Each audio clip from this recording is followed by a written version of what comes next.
حمدا يوافي نعمه ويكافئ مزيده اللهم صل صلاة كاملة وسلم سلاما تاما على سيدنا محمد الذي تنحل به العقد تنفرج به الكرب وتقضى الديون وتنال به الرغائب وحسن الخواتيم ويستسقى الغمام بوجهه الكريم وعلى آله وصحبه كل لمحة ونفس عدد كل معلوم لك اللهم افتح علينا فتوح العارفين بحكمتك وانشر علينا رحمتك وذكرنا ما نسينا يا ذا الجلال والإكرام. قال المصنف رحمه الله تعالى ونفعنا به وبعلومه في الدارين آمين. Al-Qasmu. Sebelum masuk ke pembahasan qasm, ini sudah pembahasan baru dari pembahasan yang sebelumnya saya sampaikan, bahwasanya pembahasan fikih munakahat ini kurang lebih terbagi menjadi 5 pembahasan. Pembahasan pertama adalah pembahasan yang berkaitan dengan akdun nikah wa ma yata'allaqu bih, berkaitan dengan akad nikah dan yang berkaitan dengannya. Dimulai dari khitbah, kemudian an-nikah, kemudian as-sadaq, dan juga al-walimah. 4 pembahasan ini adalah 4 pembahasan pengantar dalam pembahasan fikih munakahat yang alhamdulillah kemarin sudah kita selesaikan. Khitbah, nikah, sadaq, dan juga walimah. Tersisa ada beberapa hal yang perlu untuk disampaikan untuk tashihan lil mafahim allati qad takunu maghlutatan inda ba'dhin nas. Mungkin ada yang disalahpahami berkaitan dengan masalah akad nikah dan lainnya. Pertama saya ingin sebutkan berkaitan dengan akad nikah. Kemarin telah disampaikan bahwasanya la yushtaratu fi 'aqdin nikahi dzikrul mahri. La yushtaratu fi 'aqdin nikahi dzikrul mahri. Jadi tidak disyaratkan dalam sebuah akad nikah ada penyebutan mahar. Jadi kalau ada mahar tidak disebutkan dalam akad nikah itu tidak ada masalah. Maharnya nikahnya sah-sah saja. Sekalipun mahar tetap wajib. Jadi al-mahru wajibun wa illam yuzkar fi 'aqdin nikah. Mahar itu wajib sekalipun tidak disebutkan dalam akad nikah. Jadi akadnya misalkan hanya mengatakan ankahtuka binti Fatimah tanpa menyebutkan mahar sama sekali, kemudian dikatakan qabiltu nikahaha, maka sahhan nikah. Sekalipun tidak disebutkan mahar. Lantas maharnya seperti apa? Maka nanti maharnya tidak secara langsung mahar misal, tapi nanti maharnya mula-mula diobrolkan dahulu antara suami dengan istri, mahalnya itu berapa. Jadi yang pertama adalah bifardhiz zauji, dengan ada obrolan dengan suami dengan istri. Setelahnya kalau tidak ada kesepakatan, baru bifardhil hakim, dengan ada keputusan dari hakim. Ketika hakim sudah menentukan mahar tertentu, maka itu adalah mahar yang jatuh. Nah, 2 cara ini adalah ketika bagaimana suatu mahar tidak disebutkan dalam akad. Itu yang pertama, la yushtaratu fi 'aqdin nikah dzikrul mahri. Yang kedua, bagaimana kalau disebutkan maharnya? Apakah disyaratkan dalam akad nikah untuk disebutkan tunai atau hutang? Hal yushtaratu dzikru al-halan au muajjalan ketika dalam akad nikah? Idza dzukira al-mahru, apakah disyaratkan untuk menyebutkan halan au muajjalan? Al-jawabu la yushtarat.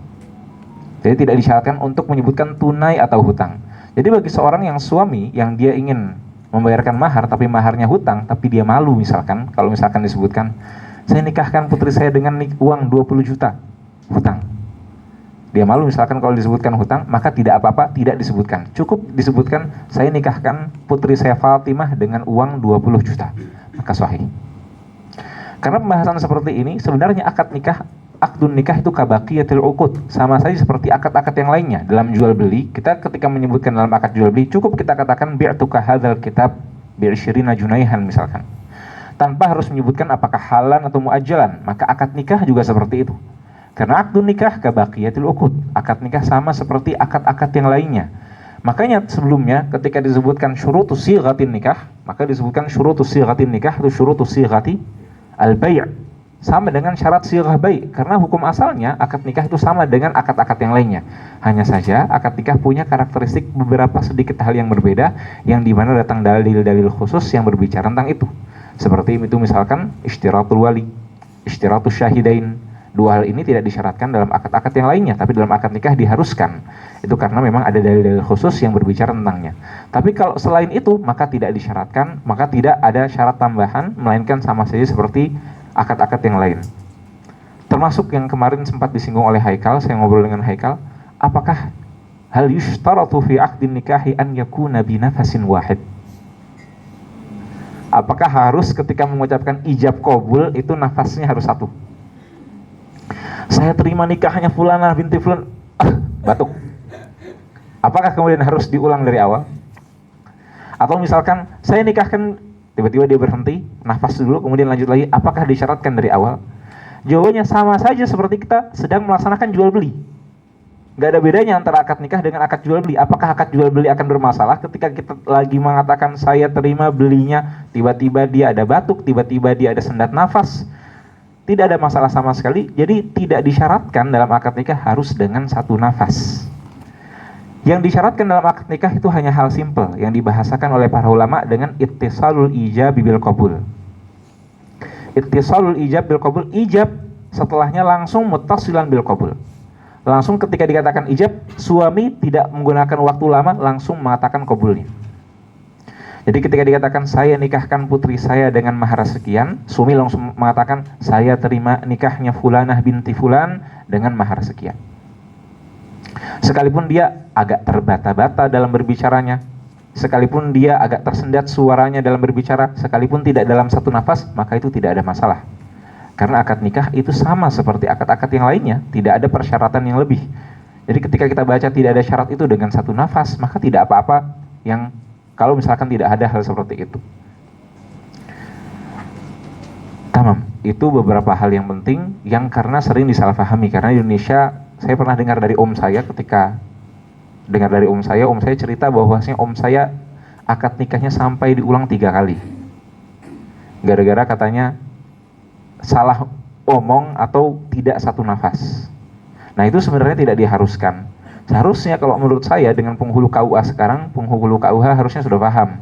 Cuman terkadang mungkin ada pernikahan yang di luar penghulu KUA, KUA-nya mungkin baru datang nanti atau bagaimana sehingga akhirnya disalahpahami.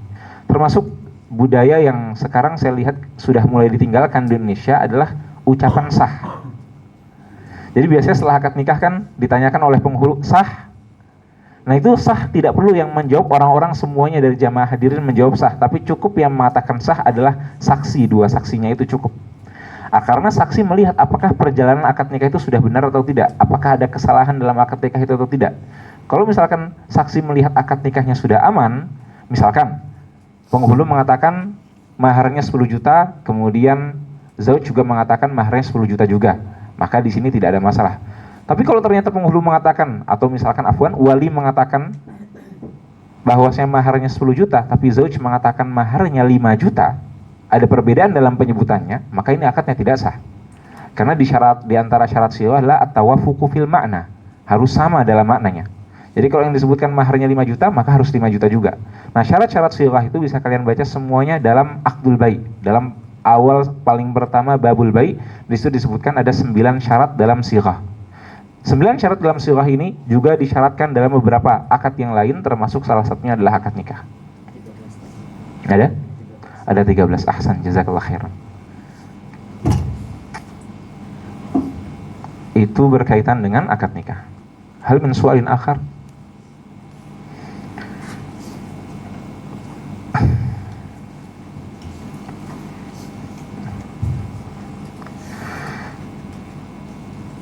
Baik, nabda bil qasmi insyaallah.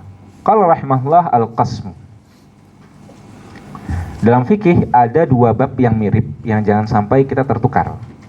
Yang pertama adalah babul qasm yang akan kita baca sekarang, babu al-qasm dengan memfathahkan qaf, babul qasmi. Dia masdar dari qasama yaqsimu qasman. Ini al-qasmu. Dan nanti akan datang dalam bab terakhir pembahasan fikih ketika qadha syahadat ada namanya babul qismati. Beda antara babul qasmi dengan babul qismati. Kalau al-qasmu di sini maksudnya adalah wal adlu baina zaujat. Yang dimaksudkan dengan al-qasmu dalam judul bisa dituliskan al qasmu fil mabit. Pembagian dalam waktu malam, jatah malam antar istri. Sedangkan nanti dalam bahasan qadha syahadat akhirnya insyaallah akan kita baca ada pembahasan babul qismah. Qismah itu berkaitan dengan pembagian. Qismatul asya, ketika kita harus membedakan antara sesuatu. Jadi beda antara al-qasmu dengan al-qismah. Kalau al-qasmu fil mabit, sedangkan al-qismah qismatu al-asya, ketika kita harus membagi sesuatu. Misalkan saya punya tanah dan juga saya punya tanah saya itu kepemilikan bersama antara saya dengan Zidan. Saya 50%, Zidan 50%. Bagaimana cara untuk membagi tanah ini? Apakah dibagi rata atau dibaginya berdasarkan dengan nilai. Nah, itu pembahasan yang nanti akan disebutkan dalam akhir pembahasan fikih, yaitu pembahasan babul qismah. Nanti akan disebutkan bahwa qismah terbagi menjadi 3. Ada qismatul ifraz, qismatul ta'dil, dan qismat rad. Qismatul rad itu 3 itu nanti akan kita sebutkan insyaallah. Termasuk itu disebutkan saya pertama kali mendapatkan dalam bab kurban. Saya awalnya tidak paham karena belum mengaji pembahasan bab qismah. Disebutkan dalam Hasyiatul Bajuri bahwa pembagian daging kurban seperti sapi, ketika ada 7 orang yang kumpul untuk sembelih satu sapi, nanti sapi paling maksimal bisa dibagi menjadi berapa orang? 7 orang. Pembagian dagingnya seperti apa caranya? Daging itu kan ada daging yang kualitasnya bagus, ada daging yang kualitasnya rendah. Tenderloin misalkan, bagian dari daging sapi itu yang paling tinggi daripada bagian misalkan daging yang ada di kaki misalkan. Nah, siapa yang lebih berhak untuk mendapatkan daging satu ini dari daging yang lainnya? Nah, itu pembagian ini dinamakan itu akan dibahas dalam pembahasan fikih dalam pembagian babul qismah. Imam Al-Bajuri menyebutkan bahwa qismah daging itu merupakan bagian dari qismatul ifraz. Qismatul ifraz dalam artian dia qismatul asya al-mutasawiyah, dianggap sama. Jadi daging tidak dibedakan sama sekali jenis dagingnya seperti apa. Yang penting daging, maka misalkan dibagi 7, maka dagingnya misalkan ada 70 kilo, maka masing-masing mendapatkan 10 kilo. Tidak dibedakan dia mendapatkan bagian daging yang mana, dia mendapatkan bagian daging yang mana, melainkan semuanya disamakan saja. Nah, qismah yang seperti itu namanya qismatul ifraz. Qismatul ifraz. Qismah ada 3, apa saja? Qismatul ifraz, qismatul ta'dil, dan qismatul rad. Apa saja? Ta'dil. Penjelasan lainnya insyaallah nanti akan datang dalam akhir pembahasan fikih. Nanti kita akan sebutkan dalam al-qadha wa syahadah. Nah, pembahasan tentang al-qasmu ini sangat berbeda dari pembahasan al-qismah. Karena al-qasmu yang dimaksudkan hanya al-qasmu fil mabit. Bukan pembagian benda-benda, tapi melainkan pembagian jatah malam. Qala rahimahullahu ta'ala, al-qasmu huwal adlu bainaz zawjat. Qasm adalah bersikap adil di antara para istri. Qauluhu az-zawjat, ini jam'un, merupakan jamak. Tapi alnya di sini maksudnya alil jinsi. Bukan alil istighraq. Alnya lil jinsi, sehingga sah baik dia 1, 2, 3, 4 atau seterusnya. Nah, yang dimaksudkan di sini adalah babul qasm. Para ulama menyebutkan al-qasmu ini sebenarnya pembahasan qasm itu la yutasawwar illa man lahu zawjatani fa akthar. Jadi pembahasan qasm adalah pembahasan khusus bagi orang yang punya 2 istri atau lebih. La yutasawwaru hadzal babu illa liman lahu zawjatani fa akthar. Orang yang punya 2 istri atau lebih. Di mana ketika seorang suami punya 2 orang istri, maka wajib bagi dia untuk bersikap adil di antara para istri. Adapun bagi al-muwahhid, orang yang dia ahli tauhid, ahli 1, istrinya hanya 1, maka la yutasawwarul qasmu fi haqqihi. Maka enggak mungkin bab ini ada pada diri dia. Lantas untuk apa kita belajar bab ini padahal kebanyakan kita muwahhidun? Bal kulluna muwahhidun. Kita semua ahli tauhid. Untuk apa kita belajar bab ini? Jawabannya adalah untuk kita bisa menjawab ketika ada pertanyaan-pertanyaan masyarakat, ketika ada yang melaksanakan apa yang dikenal dengan ta'addud, dikenal dengan poligami. Ketika misalkan ada saudara kita, ketika jangan sampai misalkan suami kita dalam hati para perempuan. Kalau misalkan ada seorang laki-laki yang itu ta'addud, apakah saudara atau misalkan ada orang tua, misalkan ada orang tua yang dia poligami, atau ada teman kita yang poligami dan dia menanyakan hukum-hukum tentang ta'addud.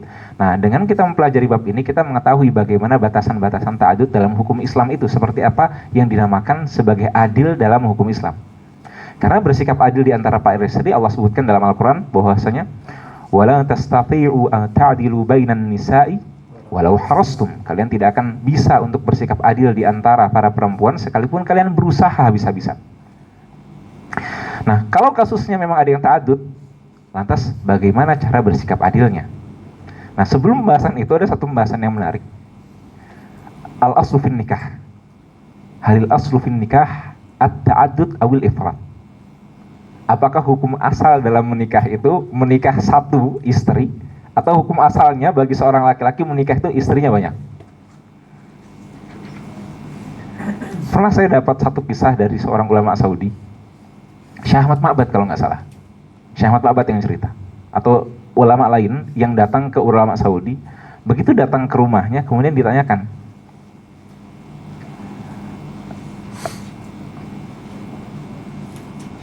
ya Syekh, wahai Syekh, kamu ini termasuk bagian dari ta'adud, orang-orang yang ta'adud, atau termasuk bagian dari yang khaifin, orang-orang yang takut.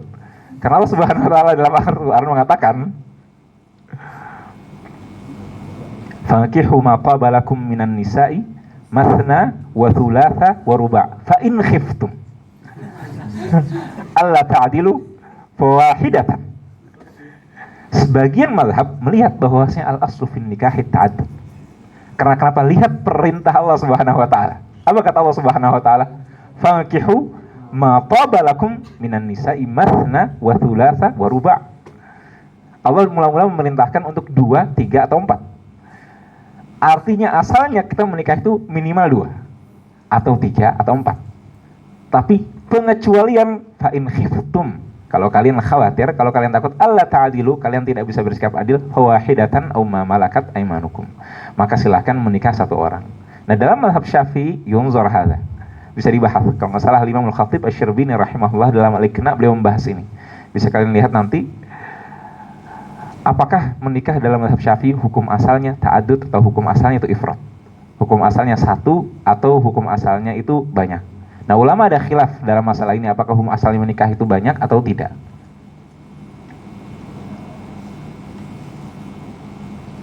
Wa ala kullin, pembahasan al-qasmu ini la yutasawwaru illa fi haqqi man ta'addada. Soalun akhar. Orang yang berta'addud, apa bahasa Arabnya laki-laki atau suami yang dia berta'addud? Kita kan punya fiilnya ta'addud. Kalau suami, zaujun. Suami yang berta'addud apa bahasa Arabnya? Zaujun muta'addidun. Lah, karena zaujun muta'addidun itu artinya apa? Suami yang banyak. Al-muta'addid az-zauju wala zaujah? Zaujah, yang banyak itu bukan suami, tapi yang banyak itu istri. Maka para ulama menyebutkan bahwasanya dalam bahasa Arab zaujun bukan zaujun muta'addid, tapi suami yang punya istri banyak itu namanya zaujun mu'addidun. Jadi bahasa Arabnya suami yang berta'addud itu bukan zaujun muta'addid tapi zaujun mu'addid. Ini satu hal yang biasanya thalabatul ilmi kurang tahu bahasa Arab di sana. Nah, di sini yang maksudkan suami ketika dia berta'addud maka namanya zaujun mu'addid bukan muta'addid. Karena al-muta'addid huwa zaujah wa laisa bi zaujin.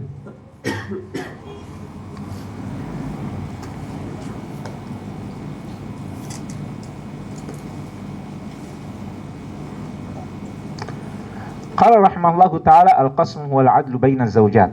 Zaujat maksimal kita miliki 4, minimal 1, 2, 3, 4. Tapi di sini yang dimaksudkan adalah hanya bagi orang yang punya istri 2 atau lebih. Yaitu bersikap adil di antara para istri. Yang dimaksudkan dengan al-'adlu baina zaujat dalam mazhab Syafi'i hanya al-'adlu baina zaujati fil mabit. Al-'adlu baina zaujati fil mabit, hanya bersikap adil kepada istri dalam urusan bermalam.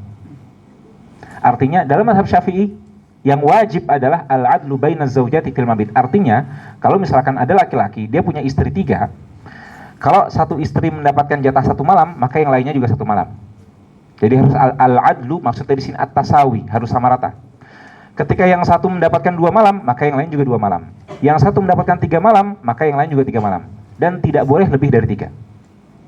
Jadi minimal kalau dia sudah bermalam 1, maka yang lain 1 juga, dan maksimal adalah 3. Boleh lebih dari 3, tapi harus dengan ridho semuanya.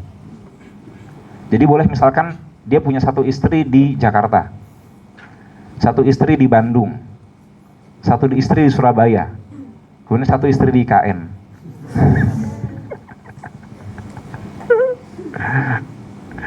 Dia masing-masing 1 bulan, 1 bulan, 1 bulan, 1 bulan. Hal yajuzu hadza aula? Naam, yajuzu biridhahunna. Tapi dengan syarat semuanya ridha. Tapi kalau tidak ada keridhaan di antara 4 mereka, maka hukum asalnya maksimal adalah berapa hari? 3 hari. Jadi boleh lebih dari 3 hari, tapi maksimal boleh lebih dari 3 hari, tapi wajib dengan izin mereka semua. Nah, ini yang menjadi iskal yang pernah saya tanyakan kepada Maulana Syekh Syahawi. Gimana dengan kasusnya orang laki-laki yang punya istri di 2 negara atau di beberapa negara? Misalkan ada seorang laki-laki dia punya di Indonesia punya istri, di Malaysia juga punya istri.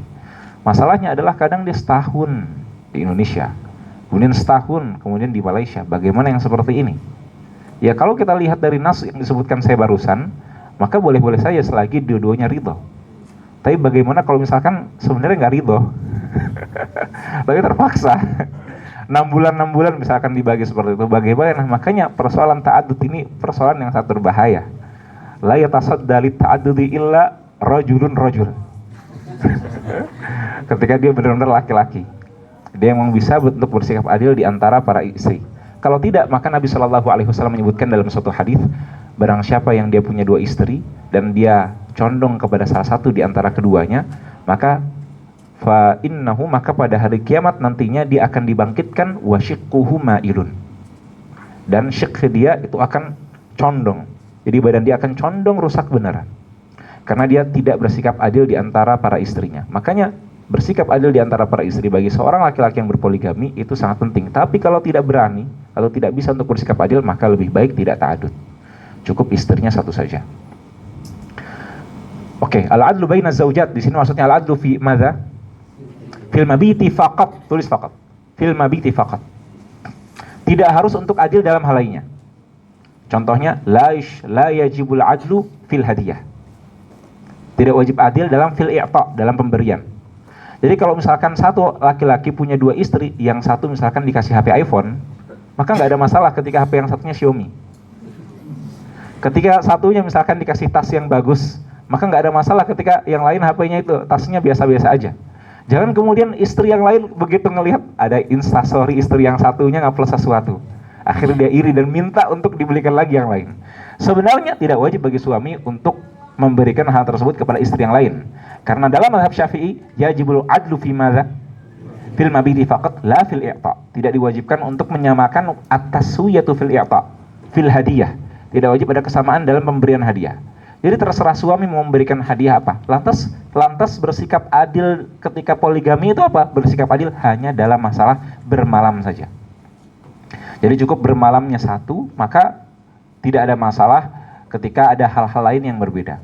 Ini dari segi secara hukum syara, adapun dari segi tata hukum norm atau hak hukum secara bahasanya? Ya secara akhlak. Itu perkara yang lain, tapi kita bicarakan di sini secara hukum syara, hanya yajibul adlu fi al-mabiti faqat la fil hadiyah wala fil wati. Wata juga. Karena di sini bermalam itu la yushtaratu fihi al-watu atau la yajibu fihi al-watu. Yang penting bermalam. Bermalam maksudnya dia ada bersama satu istri. Sama saja apakah terjadi jima antara dia dengan istrinya atau tidak. Karena hukum asalnya nanti akan kita sebutkan juga bahwasanya la yajibu ala zauji watu zaujatihi. Tidak wajib bagi seorang laki-laki untuk muwata istrinya. Tapi kan kita punya istilah di Indonesia, ada nafkah zahir sama ada nafkah batin, ada nafkah lahir sama nafkah batin. Betul, ada bahasa seperti itu. Tapi kalau secara fikih sebenarnya al-wat itu la yajibu ala zauj. Zauj tidak wajib untuk muwata istrinya. Para ulama mengkiaskan seperti, sekalipun kiasnya menurut saya agak sakit ya. Kiasnya seperti sukna ad-daril musta'jarah. Seperti saya menyewa sebuah rumah, wajib nggak bagi saya untuk tinggal di rumah itu? Yajib aula? La yajib. Saya ketika menyewa suatu rumah, saya menyewa rumah banyak, 1, 2, 3, 4. Apakah wajib saya tinggal di semuanya atau boleh saya tinggal di tempat yang lain? Boleh tinggal di tempat yang lain. Para ulama mengkiaskan bagaimana seorang laki-laki dengan istri seperti itu. Jadi laki-laki ketika dia menikah dengan istri itu sama saya seperti sukna daril musta'jarah, sehingga tidak wajib bagi dia untuk muwata istrinya. Kenapa tidak diwajibkan? Tapi ada alasannya. Alasannya dalam teori ushul fikih kita ada satu hal yang dinamakan sebagai al-fitratus salimah.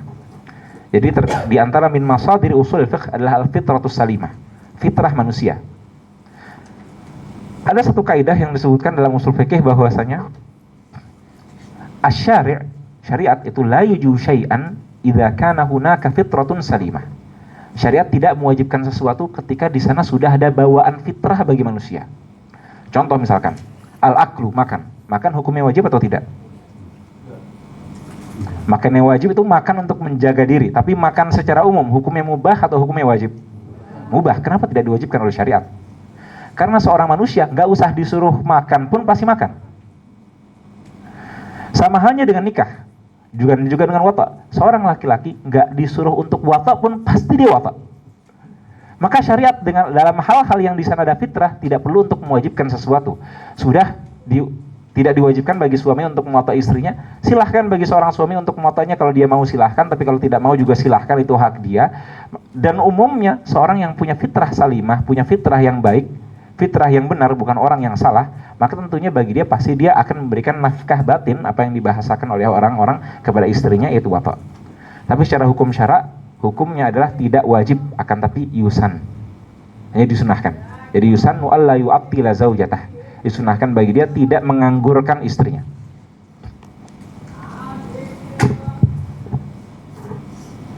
Qala rahimahullahu ta'ala al-qasmu wal 'adlu baina zawjat. Tafadhal. Al-'adlu fi safar. Al-'adlu fi safar hadza syai'un akhar. Nanti akan kita sebutkan insyaallah. Berkaitan dengan safar. Sama hadis Nabi tentang condong tadi, itu hanya condong kepada keadilan dalam mabit atau secara umum condong perasaan atau bagaimana?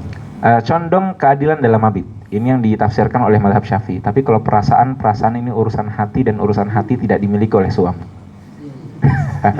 Tapi dimiliki oleh yang punya hati, yaitu Allah Subhanahu wa taala. Urusan perasaan tamam. Dan urusan perasaan kita dapatkan dari Nabi Shallallahu alaihi wasallam secara langsung ya.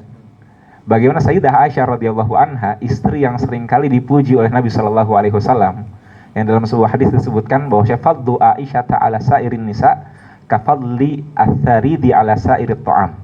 Sama seperti keutamaan tharid. Tharid itu makanan Arab yang enak sekali, disukai oleh orang Arab daripada makanan-makanan yang lain. Sayyidah Aisyah itu dipuji terang-terangan oleh Nabi Shallallahu alaihi wasallam. Tapi sekalipun begitu, Sayyidah Aisyah masih suka cemburu kalau Nabi Shallallahu alaihi wasallam menyebutkan tentang Sayyidah Khadijah radhiyallahu anha. Ketika Nabi Shallallahu alaihi wasallam menyebutkan tentang Sayyidah Khadijah.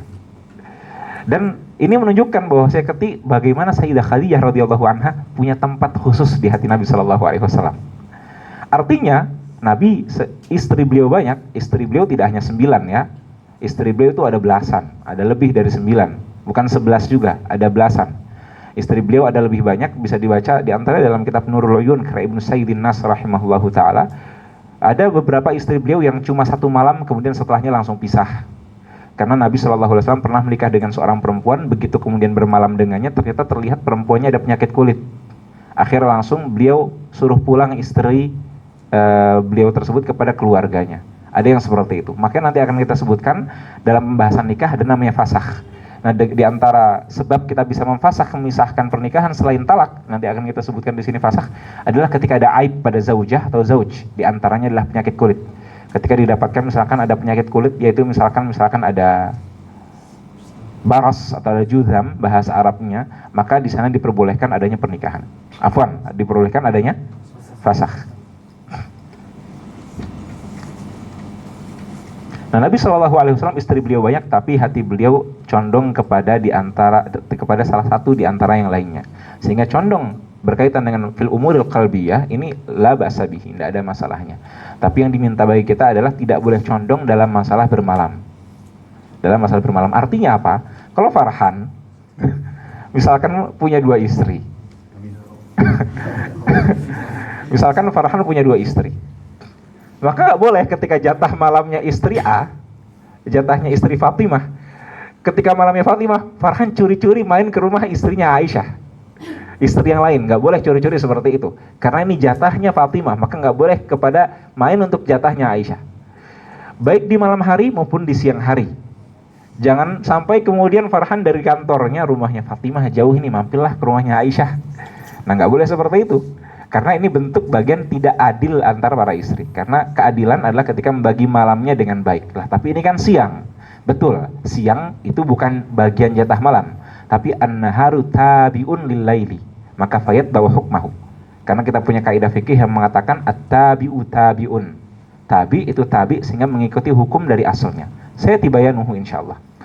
Qala rahimahullahu ta'ala hukmul qasmi bainaz zawjati al-wujubu, hukum untuk membagi malam di antara para istri itu wajib. Ini al-wujub, al-wujub hukumnya adalah wajib. Qala, tapi diwajibkan bagi siapa? Ala zaujin, bagi seorang suami, bata inda ba'dihinna, yang sudah bermalam bersama dengan sebagian istri. Al-wujubu ala zaujin bata inda ba'dihinna, wajib bagi suami yang sudah bermalam dengan sebagian istri. Maksudnya dengan sebagian istri, artinya begini. Tadi saya sampaikan sedari awal, al-wab'u hal yajibu ala zauji aw la? La. Demikian al-mabit la yajibu ala zauj. Hukum asalnya bermalam dengan istri tidak wajib bagi seorang suami. Maksudnya seperti apa? Farhan punya 4 istri. 4-4-nya ada di Jakarta. Dia kerja juga di Jakarta. Tapi selama seminggu dia fokus kerja di kantor untuk mencari uang untuk menghidupkan 4 istri ini. Nah, dia fokus kerja dan tidak kemudian bermalam dengan istrinya sama sekali. 1 minggu awalnya, 2 minggu, 3 minggu, 4 minggu, 1 bulan, kemudian 2 bulan, 3 bulan, dia nggak pernah bermalam dengan istrinya sama sekali, padahal istrinya ada 4. Hal yajuzu hadza aula? Na'am yajuz. Karena sebagaimana wata itu tidak wajib, mabit hukum asalnya tidak mabit. Mabit hukum asalnya tidak wajib. Kama annal wat'a la yajib, fakadzalika al-mabitu fa innal asla fil mabiti la yajib. Hukum asalnya bermalam itu tidak wajib. Kapan menjadi wajib? Ketika dia bata inda ba'dihinna. Begitu laki-laki ini kemudian bermalam dengan istri A, maka B, C, dan D wajib untuk mendapatkan jatah. Maka ini disampaikan ala zaujin bagi seorang suami bata inda ba'dihinna, yang sudah, maka disebutkan dalam bentuk fi'il madhi. Bata yang sudah bermalam inda ba'dihinna dengan salah satu istri.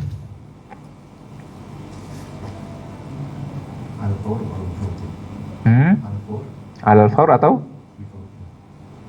ala tarakhi maksudnya. Bisa satu udah. Hari ini sudah, maka langsung besoknya harus. Dengan jatah 1 istri. Terus maksimal di hari. Terus setelah itu harus langsung ke istri berikutnya atau bisa langsung kerja lagi? Bisa ada jeda dulu untuk kerja lagi. Bisa ada jeda. Jadi sesuai dengan kesepakatan antara dia dengan istri-istri yang lain. Tapi maksudnya ketika yang satu sudah dapat jatah, maka dia seakan-akan berhutang kepada istri-istri yang lain. Nanti pembagian harinya seperti apa itu sesuai dengan kesepakatan di antara mereka. Jadi la alal faur. Tidak harus secara langsung. Jadi boleh misalkan Senin istri A, Rabu istri B, Jumat istri C, kemudian Ahad istri D. Misalkan bisa seperti itu. Ada jeda-jedanya, tidak ada masalah. Yang penting kalau yang satu istri sudah dapat 1, maka yang lain harus 1. Kalau 1 dapat 2, maka yang lain juga harus 2. Kalau rahimahullahu ta'ala ma'at taswiyati bainahunna in istawaina hurriyatan wa riqan. Dan yang dimaksudkan dengan al-adl di sini adalah at-tasawi, harus ada at-tasawi, harus ada kesamaan. Ma'at taswiyati bainahunna, harus disamakan di antara mereka in istawaina, kalau mereka memang sama, hurriyatan wa riqan, sama-sama merdeka atau sama-sama budak.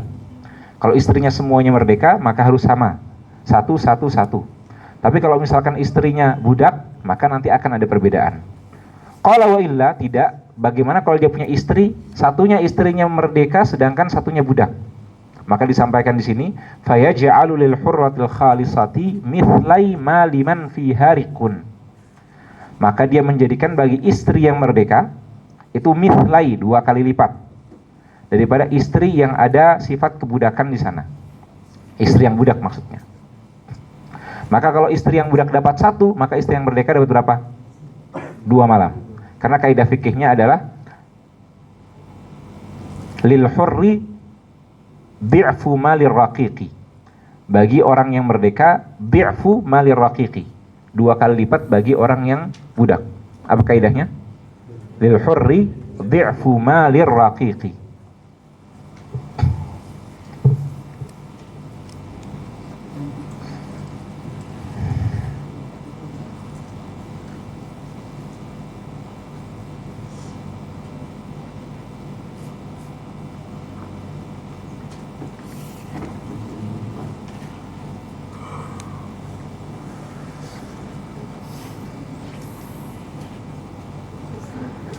Oke. Sekarang kita baca talik nomor 3. Di situ disampaikan nomor 3 di paragraf yang kedua, wal aslu fil qasmi. Kita baca wal aslu fil qasmi, dan hukum asalnya dalam pembagian malam, liman amaluhu naharan, bagi orang yang bekerjanya di siang hari, maka al-lailu, maka hukum asalnya yang dibagi adalah malam. Maka jatahnya jatah malam. Sedangkan wan naharul ladzi qablahu, sedangkan siang sebelumnya, awil ladzi ba'dahu, atau siang setelahnya, wa huwal aula, tabaun, itu hukum asalnya sebagai tabi'. Misalkan saya jelaskan, Zaid misalkan istrinya 2, dia kerjanya siang hari dia di kantor, maka yang dibagi adalah jatah malam. Maka di malam hari dia wajib untuk bermalam bersama istri A. Di siang hari dinamakan sebagai tabi'. Maka kalaulah di malam hari dia diharamkan untuk main kepada istri yang lain, maka di siang hari karena dia tabi, maka hukumnya sama, diharamkan juga untuk main di istri yang lain. Siang harinya siang hari kapan? Kalau jatahnya malam, apakah siang hari besok? Malam itu hitungannya minal maghribi ilal fajar, itu malam. Siang hari apakah siang hari sebelumnya atau siang hari besoknya? Jawabannya terserah sesuai dengan kesepakatan di antara mereka. Apakah mau dijadikan sebagai siang hari sebelum atau siang hari setelah? Maka dikatakan di sini wan naharul ladzi qablahu ay qablal lail awil ladzi ba'dahu, atau setelahnya, wa huwal aula, dan itu yang lebih utama. Yang lebih utama adalah yang setelahnya. Tabaun. Artinya kalaulah misalkan dia malam hari dan yang diikutkan siangnya siang hari besok, berarti jatah istri A mulai dari maghrib sampai kemudian subuh, dan ikut besoknya dari mulai subuh sampai maghrib. Itu jatah dia. Jadi mulai dari maghrib sampai kemudian maghrib berikutnya. Kapan boleh bagi suami untuk masuk kepada istri B? Setelah maghrib di hari setelahnya. Jadi dibolehkan seperti itu. Tapi kalau misalkan bukan jatahnya istri B, maka tidak boleh bagi dia untuk main di waktu tersebut. Kalau liman amaluhu lailan, tapi bagi orang yang kerjanya memang di malam hari, seperti misalkan kaharisin, seperti penjaga, al-aksu, maka kebalikannya. Maka al-aslunya bukan al-lail, tapi al-aslunya an-nahar. Sedangkan at-tabi'nya bukan an-nahar, tapi at-tabi'nya al-lail. Hakata. Walil musafiri waktu nuzulihi. Oke, wa idza dakhala fi asli wahidatin ala ukhra. Ini pembahasan yang saya gambarkan di papan tulis.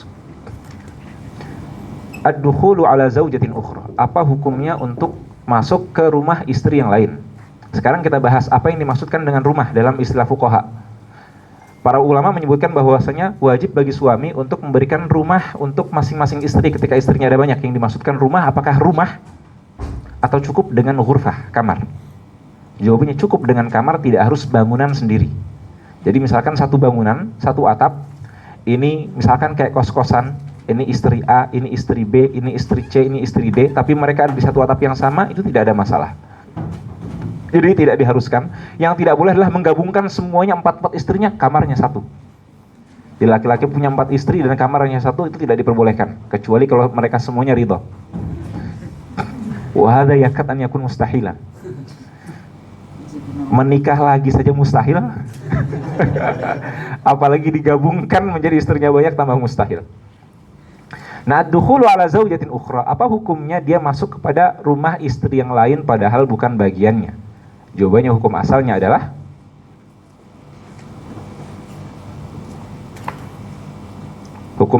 haram. Haram bagi dia untuk masuk kepada rumah istri yang lain ketika bukan jadwalnya. Haram bukan cuma haram, tapi wa alaihil qada.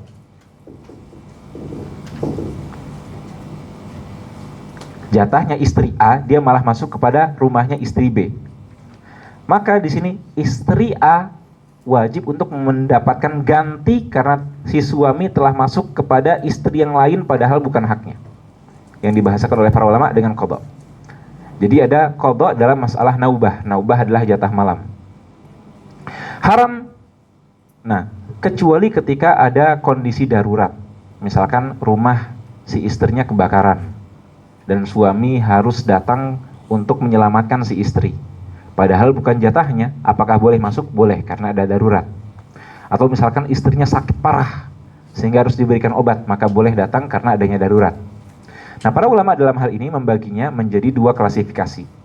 Yang pertama, apa uzur yang bolehkan bagi seorang suami untuk masuk kepada rumah istri yang lain? Maka lihat, dia masuknya di waktu aslun atau di waktu tabi'un.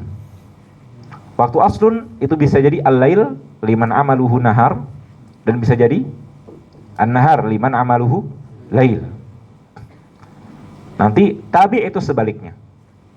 Kalau dia masuknya asal, anggaplah yang paling umum adalah waktu malam misalkan, maka hanya boleh masuk ketika li daruratin, ketika ada darurat. Ketika ada hal-hal darurat seperti misalkan kamaradin makhufin, istrinya sakit parah yang kalau tidak datang suaminya maka bisa jadi mati, maka boleh bagi suaminya untuk datang. Atau misalkan rumah istrinya kebakaran, maka boleh bagi dia untuk masuk. Tapi bagaimana kalau cuma suaminya capek terus ingin mampir makan di rumah istri yang satu ini? Hal yajuzu aula? Hadza darurah atau ghairu darurah? Ghairu darurah, maka tidak boleh. Dan ini sering terjadi. Biasanya suami seperti itu karena capek, akhirnya gampang ingin mampir ke rumah satu istri yang lain saja. Dari ini tidak boleh. Dan kalau ada darurat, maka kaidahnya ad-darurat tubihul mahzurat, maka di sini menjadi halal bagi dia untuk masuk. Tapi sekalipun halal, wajib bagi dia untuk qadahu mutlaqan. Wajib bagi dia untuk mengqadha waktu tersebut yang dia masuk kepada istri yang lain kepada istri yang seharusnya punya jatah secara mutlak. Mutlak maksudnya apa? Tola au atola. Sama saja apakah waktu dia di sana itu panjang atau sengaja dipanjangkan. Padahal istrinya sakit, cuma perlu untuk dikasih obat. Datang kemudian ngasih obat ke istrinya, kemudian malah ngobrol-ngobrol sama istrinya. Lanjut kemudian main-main sama istrinya. Maka kalau seperti ini sama saja apakah panjang sendiri, panjang karena memang kebutuhannya panjang, atau apalah sengaja dia panjangkan, wajib untuk diqadha. Tidak ada tafsil di sini. Maka mutlakan. Tapi kalau dia masuknya tabi' di waktu tabi'nya, misalkan di waktu siang hari, bagi yang kerjanya memang dia siang, di waktu siang hari dia masuk ke istri yang tabi', maka boleh bagi dia untuk masuk dengan dua alasan. Yang pertama li daruratin atau li hajatin. Tidak harus darurat, tapi cukup sekedar ada hajah, ada kebutuhan. Bahkan para ulama menyebutkan adna hajah. KTP-nya ketinggalan di rumah satu istri yang lain, maka boleh bagi dia untuk masuk ke rumah istri yang lain untuk ngambil KTP. Atau dia ingin naruh barang di rumah istri yang lain, maka boleh bagi dia untuk naruh barang. Tapi kalau misalkan bukan, itu yang dinamakan sebagai adna hajah. Boleh bagi dia untuk masuk untuk sekedar misalkan ada kebutuhan, bahkan kebutuhan kecil. Misalkan dia ambil barang, dia naruh barang, dia menjenguk istrinya, maka itu diperbolehkan. Menjenguk istri yunsar fihi. Baik. Itu diperbolehkan ketika tabi, tidak harus hal daruri, tapi boleh hal haji. Hal-hal yang berkaitan dengan kebutuhan dia. Kebelet misalkan. Kalau harus balik ke rumah istrinya yang asal, itu jauh. Akhirnya dia boleh bagi dia untuk mampir kepada yang lain. Misalkan seperti itu. Ketika memang ada kebutuhan, maka boleh. Jadi di sini hukumnya tidak haram. Hanya saja, kalau memang panjang sendiri, bukan dia panjang-panjangkan, misalkan dia di kamar mandi sampai 1 jam. Karena saking sakit perutnya, akhirnya kemudian dia lama di kamar mandinya, maka ketika tola, maka la yaqdi. Tidak wajib bagi dia untuk mengqadanya. Tapi atola, kalau sengaja dipanjangkan, seperti misalkan dia ada kebutuhan hajahnya cuma naruh barang, tapi setelah naruh barang dia malahan kemudian melaksanakan hal-hal yang lain-lain dengan istrinya padahal di luar kebutuhan, maka di sini qadha. Wajib bagi dia untuk mengqadha waktu tersebut. Dan dengan ini selesai pembahasan al-qasm, wallahu a'lam. Hal min soal? Fadhal Zidan. Dukhul ala ghurfah atau dukhul atau pertemuan secara mutlak. Ad-dukhul di sini maksudnya dukhul ala ghurfah. Ala baiti az-zaujah, ala baiti zaujatin ukhra. Bukan dukhul maksudnya wata ya. Bukan dukhul maksudnya jima.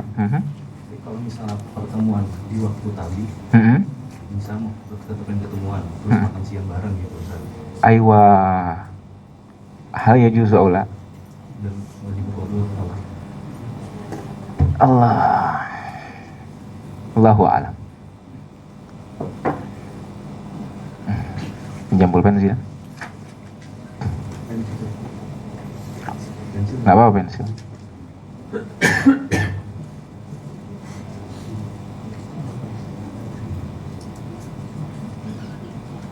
Pertanyaan bagus, apa hukumnya kalau dia tidak makan bareng istrinya di waktu lain, tapi bukan di rumah, tapi misalkan makan barengnya di luar, padahal bukan dengan istri yang punya jatah, boleh atau tidak? Allahu a'lam. Atau dia sama dengan istri lainnya tidak masuk ke rumah istri, tapi misalkan dia staycation di suatu hotel misalkan, boleh atau tidak?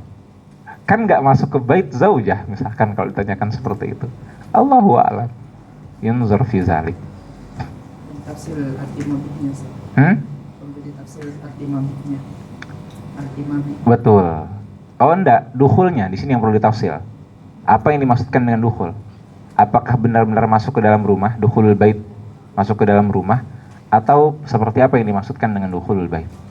Nah, kalau pertanyaan, bagaimana kalau misalkan dia ingin ambil uang? Kalau di waktu tabi kan boleh. Tapi bagaimana kalau dia ingin ambil uang di rumah istri yang lain yang bukan jatah dia, tapi di waktu asal? Ini darurat atau hajah? Ambil uang darurat atau hajah? Hajah lah, hanya kebutuhan saja. Maka gimana kalau dia nggak boleh masuk? Tausil. Mudah, istrinya yang keluar rumah. Karena yang diharamkan bagi dia adalah masuk ke dalam rumah istri. Maka istrinya yang keluar rumah sekedar ngasih saja. Selagi dia tidak masuk ke rumahnya, maka tidak ada masalah. Jadi seharusnya mujaradul liqa, sekedar bertemu itu seharusnya tidak masalah. Harusnya seperti itu ya. Allahu a'lam.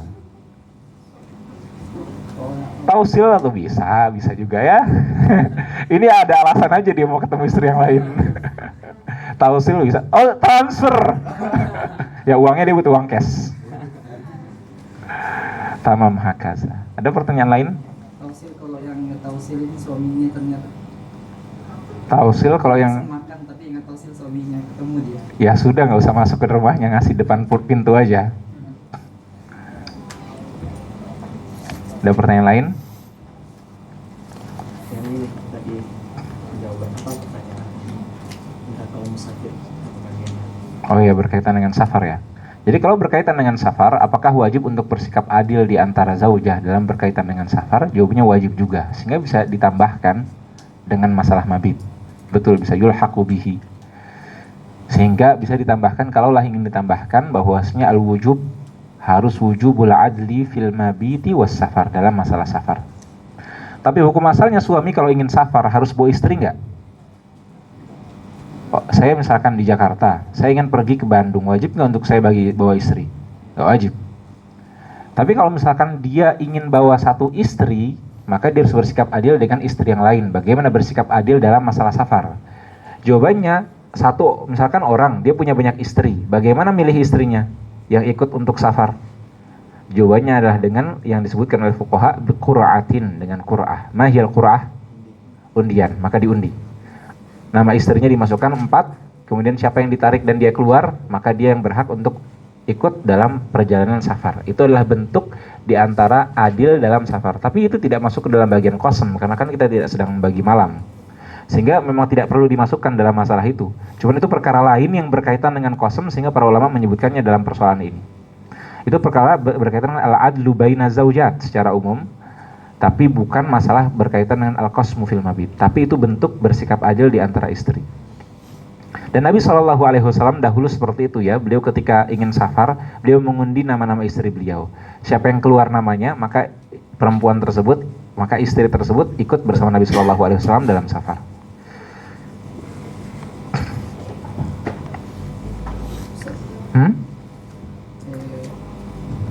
Maksud mungkin nanya sedikit. Fadhal. Itu kalau misal kebutuhan batin suami, Mhm. misal udah mau pengen dia masuk darurat atau hajat. Maksudnya harusnya di jatah istrinya yang ini, cuman nggak bisa istrinya yang ini, dia ke yang satu untuk itu termasuk darurat. Harusnya nggak darurah ya. Tapi kan maksudnya daripada berbuat hal aneh. Betul juga sih. Padahal punya istri.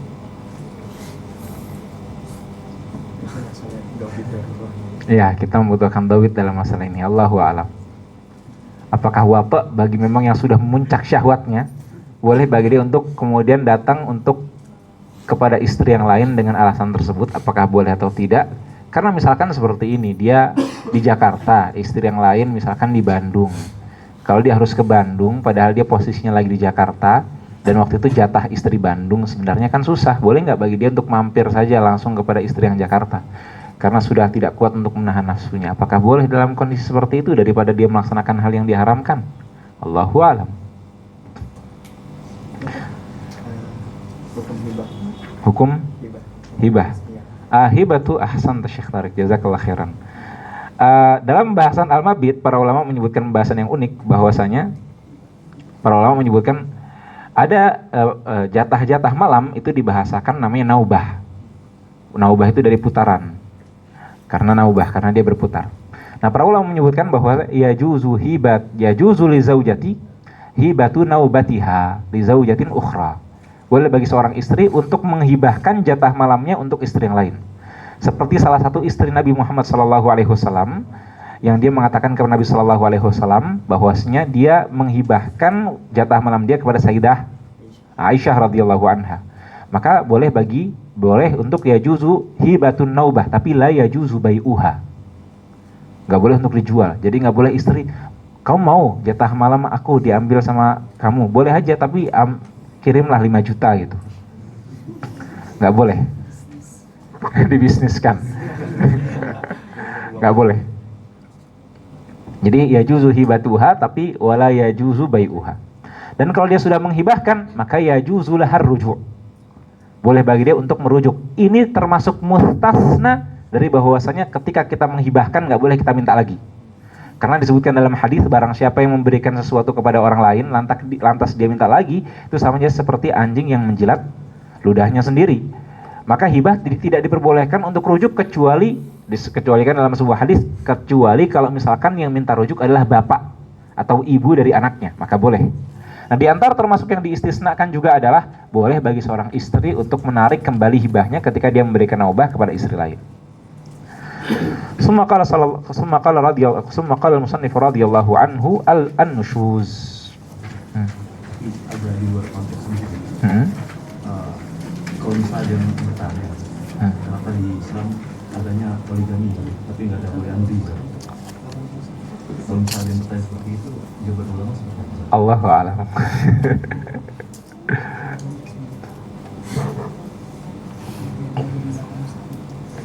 Qala rahimahullahu ta'ala an-nushuz. Sebelum lanjut, ini tak agak dulu sih dalam kaifiah kodok gitu. Fi darsin akhir insyaallah. Nanti saya usahakan sampaikan di waktu lain. Qala rahimahullahu ta'ala an-nushuz. An-nushuz adalah bersikap durhaka. Bahasanya an-nushuz itu durhaka. Qala rahimahullahu ta'ala an-nushuz lughatan al-irtifa'. Nushuz secara bahasa adalah mengangkat atau terangkat. Qala wa syara'an, sedangkan nusyuz secara syariat adalah khurujuz zaujati an ta'atiz zauji. Jadi definisi dari nusyuz kalau kalian menghafalkan cukup di sini saja. Khurujuz zaujati an ta'atiz zauji. Jadi seorang istri dia keluar dari ketaatan kepada suami. An-nusyuz itu la yakhtassu bil mar'ah. Durhaka itu tidak, nusyuz itu tidak khas, tidak dikhususkan kepada istri saja. Jadi nggak hanya istri yang nusyuz, istri nusyuz, tapi suami juga bisa jadi nusyuz. Seperti misalkan apa? Ketika suami pukul istrinya, nendang anaknya.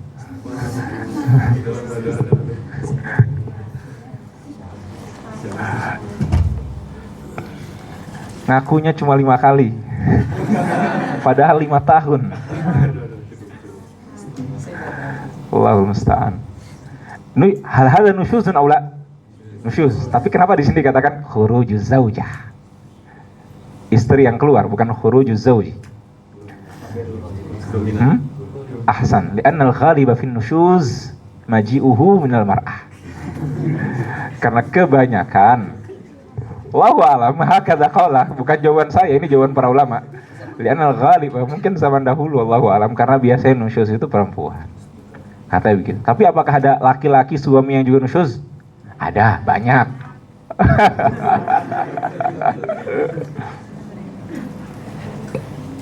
Nusyuz adalah ketika seorang pasangan tidak menunaikan hak yang lain. Hak yang lain itu apa saja? Nah, hukukuz zauji, ada hukukuz zauji dan hukukuz zaujah. Ini penting untuk diketahui. Hukukuz zauji arba'atun. Haknya suami itu 4. Bisa dituliskan hukukuz zauji arba'atun. Ini penting bagi istri, bagi calon-calon istri. Sebelum berumah tangga, apa saja hak yang harus ditunaikan oleh seorang istri kepada suami? Hukukuz zauji arba'atun. Apa saja akan disebutkan oleh penulis. Kita baca di matan. Khurujuz zaujati an ta'ati zauji bil irtifa'i an ada'il haqqil wajibi lahu. Lahu di sini kembali kepada az-zauj. Seorang istri keluar dari ketaatan suami dengan cara dia tidak melaksanakan hak yang seharusnya diwajibkan diberikan kepada suami alaiha, yang diwajibkan atas istri. Maka ini yang disebutkan oleh penulis adalah huququz zauji. Hak suami. Suami berhak mendapatkan apa dalam istri? Yang pertama min ta'atihi, yang pertama ta'atuhu. Istri wajib untuk taat kepada suami.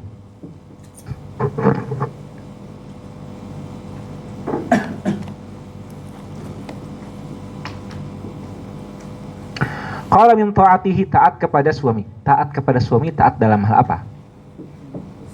Apakah fi kulli syai'in, dalam segala hal, atau fi kulli ma laysa bi ma'siyatin, dalam segala hal yang bukan maksiat? Jawabannya la hadza wa la dzaka dalam mazhab Syafi'i. Dalam mazhab Syafi'i, min ta'atihi di sini hanya min ta'atihi fi ma huwa haqqun lahu.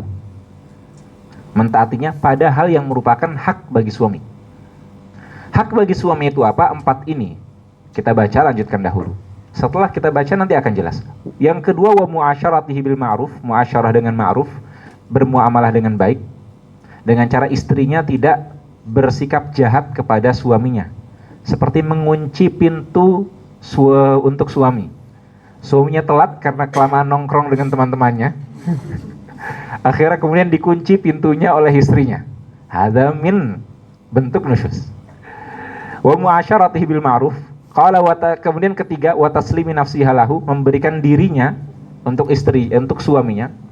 Memberikan dirinya maksudnya dalam masalah wata, misalkan fil wat'i, dalam masalah wata. Kalau suaminya minta jatah untuk berhubungan badan, maka wajib bagi seorang istri untuk menyerahkan dirinya.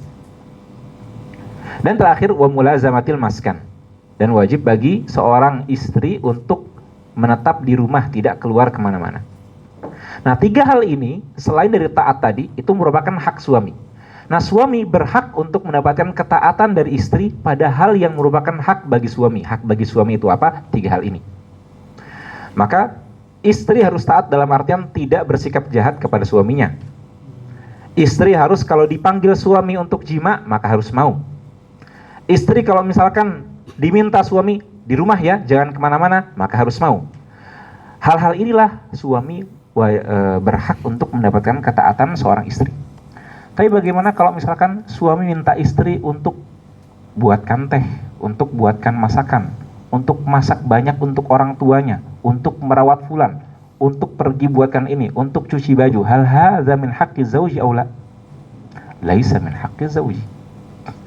Jadi dalam mazhab Syafi'i, perkara al-umur dalam persoalan rumah itu bukan bagian dari hak seorang suami. Sehingga urusan rumah itu bukan kewajiban bagi seorang istri sehingga harus diberikan kepada suami. Jadi bahasa gampangnya, nyapu, ngepel, nyuci, masak itu bukan kewajiban istri dalam mazhab Syafi'i. Lantas kewajiban siapa? Kalau bukan kewajiban istri? Bukan kewajiban suami juga. Hah? Kesadaran bersama. Antum sepertinya sudah siap untuk nikah. Bagus sekali jawabannya. Bukan kewajiban istri, juga bukan kewajiban suami untuk masak, untuk apa? Untuk ngepel, untuk nyapu, untuk nyuci baju. Lantas kewajiban siapa? Bukan kewajiban siapa-siapa. Maka silahkan rumahnya mau berantakan, nggak disapu, nggak dipel, baju numpuk, nggak ada yang nyetrika, nggak ada yang, silahkan seperti itu. Bukan kewajiban siapa-siapa. Kewajiban suami hanya memberikan nafkah bagi istri. Memberikan nafkah itu memberikan makanan, bukan dalam artian memberikan makanan suami harus masak juga. Yang penting makanannya ada. Sama saja apakah dia masak atau dia tausil. Yang penting makanannya sudah layak makan, bisa dimakan oleh istri, maka itu bagian dari nafkah. Maka siapa yang wajib masak? Bukan kewajiban suami juga. Nah, ini disalahpahami sering. Seakan-akan istri tidak wajib masak, tidak wajib nyapu, tidak wajib ngepel, tidak wajib untuk cuci-cuci piring, cuci-cuci baju. Terus kewajiban siapa? Kewajiban suami? Nggak wajib juga sebenarnya untuk suami. Tapi kewajiban siapa lantas begitu? Nah, jawabannya betul. Jawabannya adalah kesadaran bersama-sama. Kalau dua-duanya nggak eling, dua-duanya memang nggak sadar,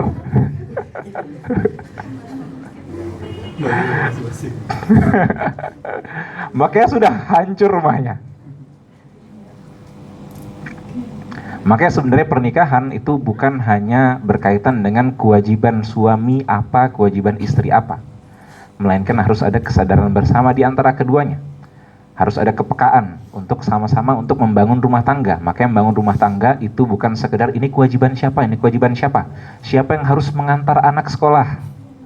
Bukan kewajiban suami, bukan kewajiban istri juga. Itu kewajiban bersama. Itu tugas mereka bersama sebagai orang tua. Makanya persoalan rumah tangga itu tidak hanya berkaitan dengan masalah fikih saja. Maka salah bagi orang yang menganggap dia cukup belajar fikih munakahat terus langsung menikah. Kama huwa ana. Seperti saya menikah saya tidak tahu, saya terobos saja sudah. Saya menikah tingkat 4 setelah ujian termin 1. Saya ujian termin 1 selesai, di hari H selesai ujian istri saya langsung kemudian hubungi adiknya untuk kemudian minta ta'aruf dengan istri saya. Kemudian saya proses dengan istri saya cepat.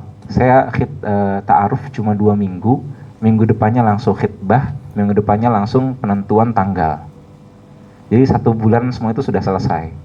Tanpa pacaran, alhamdulillah. Tanpa ada pacaran, tanpa ada chat WA sebelumnya. Selama proses pernikahan dari sejak khitbah sampai setelahnya juga saya tidak ada hubungan sama sekali dengan istri. Dan saya juga gak pernah follow akun istri kecuali setelah menikah. Istri juga seperti itu. Tamam, apa hubungannya ini?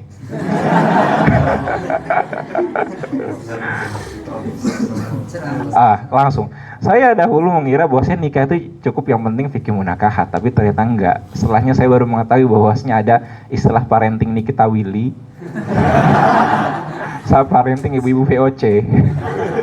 Saya baru tahu bahwasanya ada ilmu parenting, ada ilmu tentang pernikahan, bahwasanya pernikahan itu nggak hanya melulu berkaitan dengan ini hak kewajiban siapa, melainkan ada hal-hal yang harus difahami oleh suami istri sebagai kepekaan bersama. Sama-sama mengetahui siapa yang harus melaksanakan seperti ini, harus peka untuk membantu dalam hal ini. Nah, ini masalahnya adalah ini PR kebanyakan bagi laki-laki. Biasanya para perempuan sudah siap. Mereka sebelum menikah sudah nonton 1000 video tentang pernikahan. Sudah baca-baca buku, sudah baca-baca artikel, sudah nge-save reels yang berkaitan dengan pernikahan, tentang parenting, tapi suami nggak tahu apa-apa tentang itu. Nggak tahu kalau misalkan anak saya baru tahu istilah tantrum saya setelah menikah. Saya baru tahu ada istilah baru namanya tantrum. Saya taunya rewel. Anak rewel. Saya baru tahu ada istilah tantrum. Nah, itu hal seperti itu harus diketahui bagi laki-laki, sehingga nggak cukup kita belajar fikih munakahat ini. Tapi kalau ada kajian-kajian pra pernikahan berkaitan dengan ilmu parenting, bagaimana berkaitan dengan marriage tentang pernikahan, maka itu juga penting untuk kita hadiri. Saya melihat dahulu nikah mah yang penting pengalaman aja dijalani. Ternyata tidak seperti itu. Malahan lebih baik kalian sebelum menikah itu sudah siap, baik secara fikih hukumnya maupun secara hal-hal di luar hukum yang berkaitan dengan hubungan antara suami istri juga orang tua dengan anak-anak. Hakata. Qala rahimahullahu ta'ala khuruju zaujati min ta'ati zauji bil irtifai an ada'il haqqil wajib lahu 'alaiha. Jadi ini 4 hukukuz zauji. Apa saja hukukuz zauj? Ta'atuh, muasyaratuhu bil ma'ruf, taslimu nafsiha lahu, dan mulazamatul maskan. Adapun mencuci piring, mencuci baju bukan kewajiban salah satu di antara keduanya, melainkan ini kepekaan bersama. Adapun memberikan nafkah, memasak itu bukan kewajiban suami juga. Jadi kewajiban suami adalah memberikan makanan kepada istri yang sudah matang. Apakah dia memasak sendiri atau dengan membeli misalkan. Terus suami siapa yang masakin makanannya? Masak sendiri. Asalnya begitu. Lantas kok istri yang biasanya kita dapatkan istri itu memasak? Dalam mazhab Syafi'i, istri tidak wajib bagi dia untuk memasak. Jadi dalam mazhab Syafi'i kita melihat dalam pandangan Islam, sudut pandang mazhab Syafi'i, memang istri tidak wajib untuk melaksanakan khidmah kepada zauj. Tapi istri bisa melihat zauj adalah ladang pahala dia, di mana dia kalau dia khidmah kepada suaminya, maka ini jalan dia menuju surga. Sehingga ketika dia masak, ketika dia membantu suaminya, dia mengurus urusan rumah tangga, maka ini akan menjadi jalan dia untuk menuju surga nantinya. Sehingga hal seperti ini tidak diwajibkan oleh syariat. Kembali lagi, karena ini bagian dari fitrah salimah. Fitrahnya seorang perempuan itu melayani seorang suami. Maka itu hal yang wajar bagi seorang perempuan untuk melayani suaminya. Oleh karena itu, karena dia melihat bahwasanya suaminya itu ladang pahalanya, tidak perlu diwajibkan oleh syariat untuk melaksanakan hal-hal seperti itu. Itu hal-hal yang seharusnya kesadaran bagi seorang perempuan pada dasarnya. Itu sudut pandang mazhab Syafi'i. Mazhab lain ada yang mengatakan wajib bagi seorang istri untuk khidmatuz zauj. Tapi dalam mazhab Syafi'i la tajibu khidmatuz zauj. La yajibu 'ala zaujati khidmatu zauji. Lantas yang diwajibkan apa? 4 ini saja. Kalau dipanggil pulang, maka harus pulang. Karena di antara kewajiban yang keempat apa? Mulazamatul maskan. Istrinya asik lagi jalan-jalan sama teman-temannya, kemudian ditelepon sama suaminya, kemana aku nggak pulang-pulang? Pulang. Maka wajib bagi istri untuk segera pulang. Istrinya diminta oleh suaminya, di rumah saja, jangan kemana-mana, maka wajib di rumah.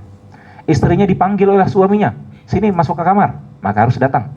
Malam hari, siang hari, sore hari, pagi hari, maka harus datang. Kapanpun itu, ketika tidak ada uzur. Tapi kalau ada uzur, maka nggak apa-apa. Itu hal yang lain. Istrinya sedang sakit, maka nggak harus. Dan istri juga harus muasyarah zauj dengan ma'ruf. Tidak boleh bersikap hal yang buruk kepada suaminya. Tidak boleh mencela suaminya. Sekalipun para ulama mengatakan as-sab wa syatmu laisa nusyuzan. Celaan tidak sampai dianggap sebagai nusyuz. Lantas yang dianggap sebagai nusyuz itu seperti apa? Saya agak bingung ya. Lihat di ta'liq nomor 4. Walirtifa'u anha. Ini bentuk di antara muasyarah bil ma'ruf yang tidak baik. Contohnya ka'iradin wa abusin, seperti berpaling dan juga abus, wajahnya masam, cemberut. Ba'da lutfin wa talaqati wajhin, setelah sebelumnya wajahnya itu lembut dan juga wajahnya itu cerah. Jadi istri cerah aja wajahnya, tiba-tiba kemudian cemberut. Nah seperti itu dianggap oleh para ulama sebagai nusyuz. Artinya istri kalau ngambek, itu kan biasanya seperti itu. Nah itu bisa dianggap sebagai nusyuz. Allahu a'lam, saya babitnya seperti apa bagaimana. Dan Syekh Mustafa juga ketika menjelaskan masalahnya tidak mentahrir masalah ini.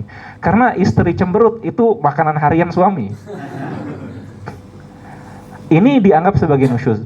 Bagaimana? Tapi unik para ulama mengatakan. Coba baca setelahnya. Amma man hiya daiman kazalik. Adapun yang wajahnya memang jutek, bawaannya sudah memang setelan pabriknya begitu, maka falaisa nusyuzan, maka tidak dianggap sebagai nusyuz. Illa in zada, kecuali apabila memang nambah dari yang setelan pabriknya. Tapi kalau wajah jutek itu atau wajah cemberut atau wajah abus itu dianggap sebagai nusyuz, lihat bagaimana kalau mencela. Walaisa sabwa syatmu nusyuzan. Seorang istri ketika dia mencela suaminya, mengucapkan hal-hal buruk kepada suaminya, itu tidak dianggap sebagai nusyuz. Padahal antara sekedar berwajah masam, sekarang pertanyaan buat perempuan, buat yang banat. Berwajah masam sama mencela, mana yang lebih berat? Mencela kan harusnya ya. Allahu a'lam. Lakin lahu ta'dibuha alaihi walau bila hakim. Bisa ditanyakan nanti lebih lanjut kepada guru-guru kita dalam persoalan seperti ini. Tapi kita lanjutkan. Jadi di sini adalah 4 hak, yaitu ta'atuhu, muasyaratuhu bil ma'ruf, taslimi nasihalahu, dan mulazamatul maskan. Sekarang selanjutnya ma hiya huququz zaujah. Kalau huququz zauji kam arba'ah. Huququz zaujah enggak disebutkan di sini karena nusyuz yang di sini hanya disebutkan nusyuzuz zaujah saja. Sehingga hanya disebutkan huququz zauj. Kalau huququz zaujati arba'atun, kalau huququz zauji arba'ah. Kalau huququz zaujati thalathatun. Hanya 3. Saya ketika murojaah materi ini dan saya sampaikan kepada istri saya tadi pagi, kata istri saya, kenapa lebih sedikit daripada suami? Haknya istri cuma 3. Kenapa hak suami 4 tapi hak istri cuma 3? Apa saja hak istri? Tulis yang pertama karena nggak ada di kitab. Di syarah juga jarang ada yang menyebutkan secara bentuk seperti ini. Huququz zaujati thalathatun. Seorang zaujah berhak mendapatkan 3 hal. Yang pertama muasyaratuha bil ma'ruf.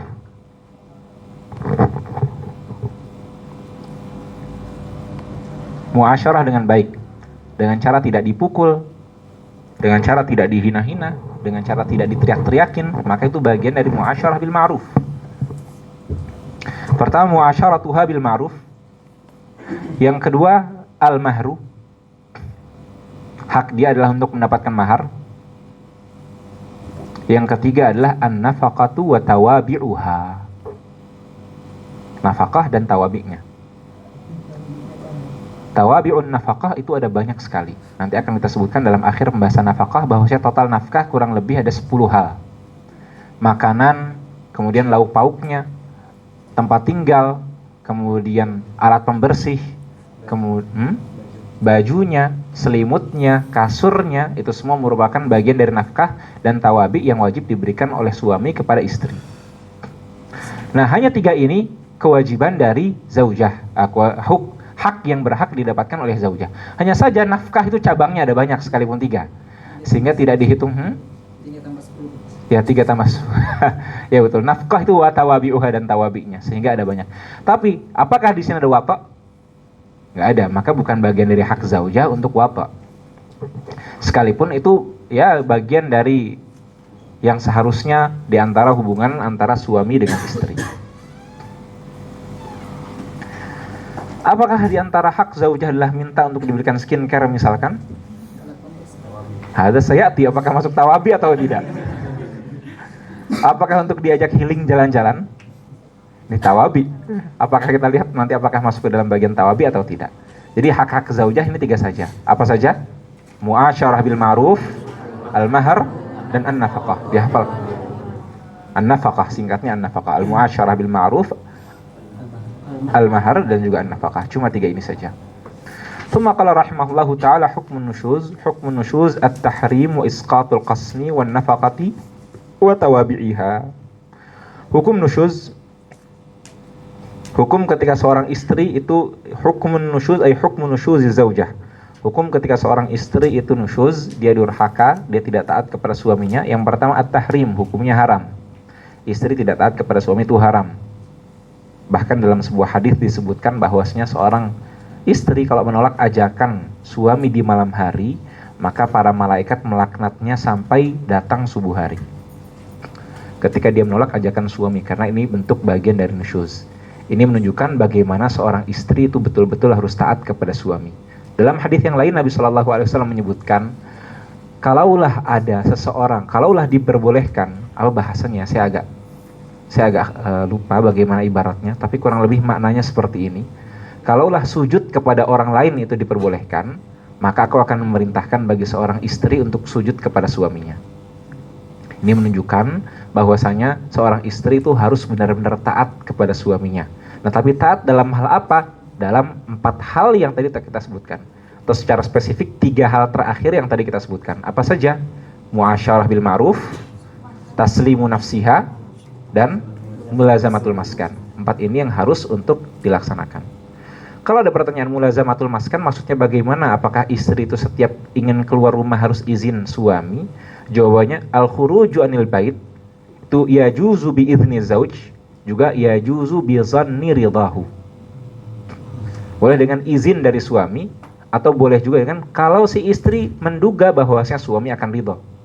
Istri cuma pengen beli garam di toko sebelah, masa harus izin ke suami?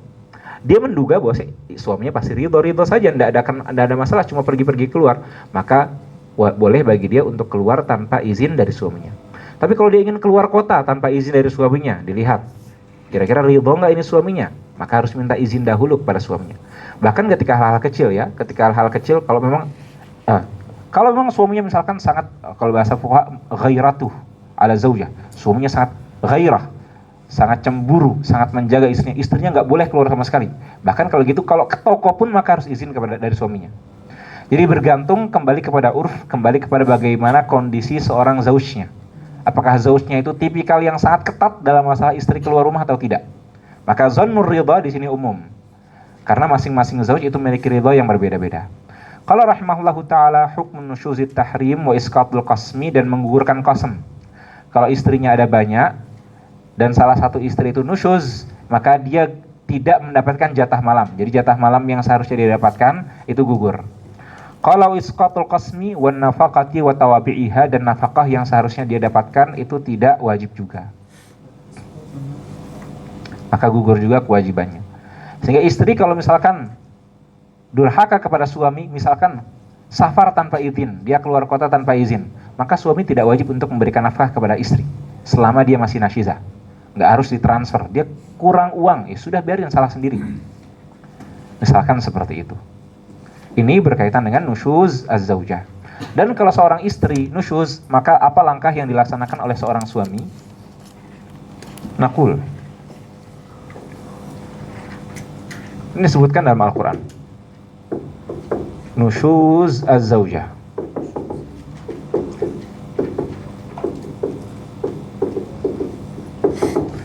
Idza zaharat min az-zaujati alamatun nusyuz. Kalau hanya nampak tanda-tanda istrinya bakal durhaka.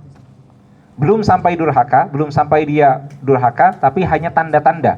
Misalkan sudah mulai kayak mulai marah-marah, mulai omong-omong, dia mulai ngomong-ngomong kasar kepada istri, kepada suaminya. Ini kan tidak dinamakan sebagai nusyuz. Tapi bisa jadi sampai kepada batasan nusyuz. Misalkan dia sampai pukul suaminya, karena yang pukul tidak hanya suami, bisa jadi istri yang pukul suami. Dia sampai pukul suaminya, maka ini bagian dari nusyuz. Kalau ada tanda-tanda istrinya bakal nusyuz, maka kalau hanya idza zaharat minhu alamatun nusyuz, maka wa'adhaha, maka dinasihati. Maka suami menasihati istri, ittaqillah, fa inna jannataki tahta qadami.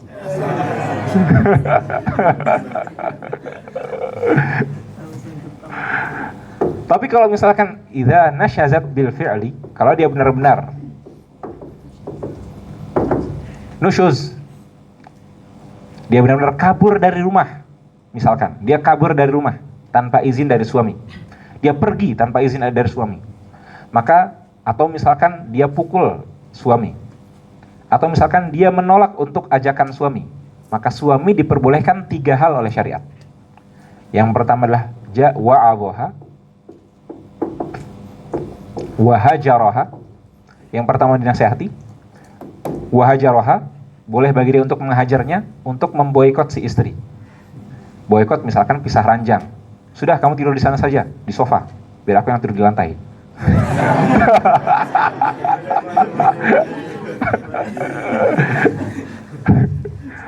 Wahajaraha, pisah ranjang, atau pisah bicara. Jadi tidak diajak ngobrol istrinya, diam-diaman di rumah. Tapi kalau al-hajru fil kalam, al-hajru ada 2 macam tadi saya sebutkan. Al-hajru fil madaji', diranjang. Kalau al-hajru fil madaji', maka la ghayata lahu, tidak ada batasannya.